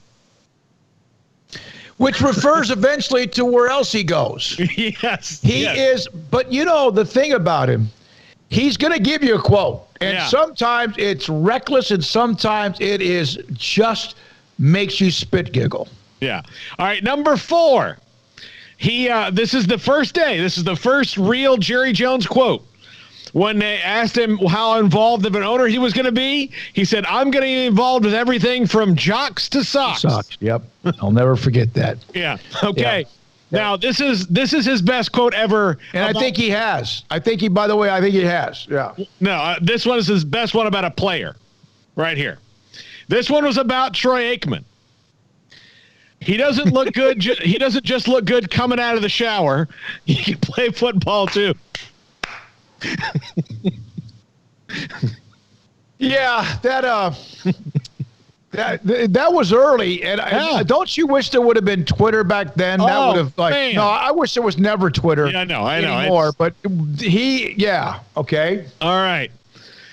Number 2, and this one I'm going to read to you. This is the most recent one. And it came from when they were negotiating the collective bargaining agreement a few years ago. "Look, my daddy grew up on a farm in southwest Missouri. Every so often in the spring, the wind would come from a different part of the country, and the moon would set in a different way, and the owls would start effing the chickens. The owls are effing the chickens." God help us. Yeah. God, we love Jerry. This is the man who's the owner of the most valuable sports franchise on planet Earth. Yeah, I know. On Earth. Number one, which is the only one that I have personally been there for. I know that we were sitting right next to me when he said it. And the story on this is so great because he's given the state of the Cowboys address, and he's right at the end. I mean, this is the last thing that he said before the press conference ended. He was talking about, how close they were to, how he felt they were getting back to the good old days. And he said, they're close to glory hole days. And I love me some glory hole. Yep. And the best part about it was everyone's kind of sitting around stunned. And then Rich Dalrymple, being, as quick as he is, and this is why he's one of the best at his job in the league, comes and says, I would like to note that glory hole is an oil drilling term and nothing else. And then Jerry goes, I never heard that before. Just completely nuked. Yeah. Rich tried to save him from himself. Yeah. Oh, my God. Yeah, he is. He's one of a kind in a lot of ways. There's a lot of people that he is a press conference waiting to happen. He's great to have. All right. Thanks to Tim Brando, Dan Vosta from BracketMatrix.com, David Lacey, Mickey Spagnola, Katie Steiger Smith, Dan Shanka Obim, Okeke, appreciate him. Also, Bob Huggins, who was with a little bit with him as well. Baylor and Oklahoma State has tipped off at the Farrell Center. I don't know if I'm on my way or I'm just going to sit around and watch it, but that's just tipped off here at 6 o'clock, Oklahoma State and Baylor. We'll be interested to see if they can sustain the energy from West Virginia. You hope that they can. Just play well. Look like a number one seed, as Craig said. Paul, thank you very much. Armstrong Sims is fantastic. He doesn't have emotions for me right now. I don't know what it is. It's kind of we've been apart for way too long. Craig Smoak, I think, back with us tomorrow. I'm David Smoak. Thank you all, and our sponsors, and you who listen and or watch. This is SicEm365 Radio.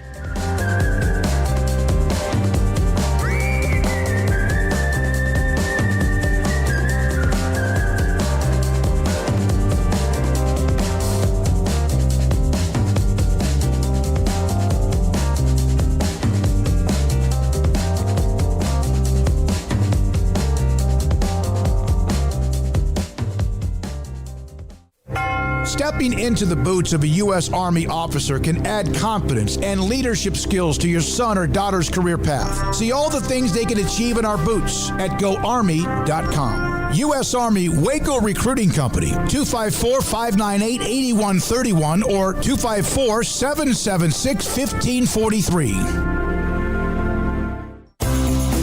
Ideal MRI is a small family business right here in Central Texas. We're open to support you while lowering the cost of healthcare bills.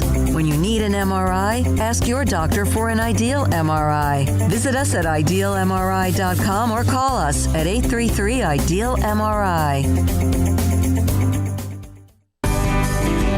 Texas Farm Bureau Insurance has been proudly serving Texans across the state for over 60 years. Call 254-772-8090 to find an agent who will provide a free review of your auto, home, and life coverage.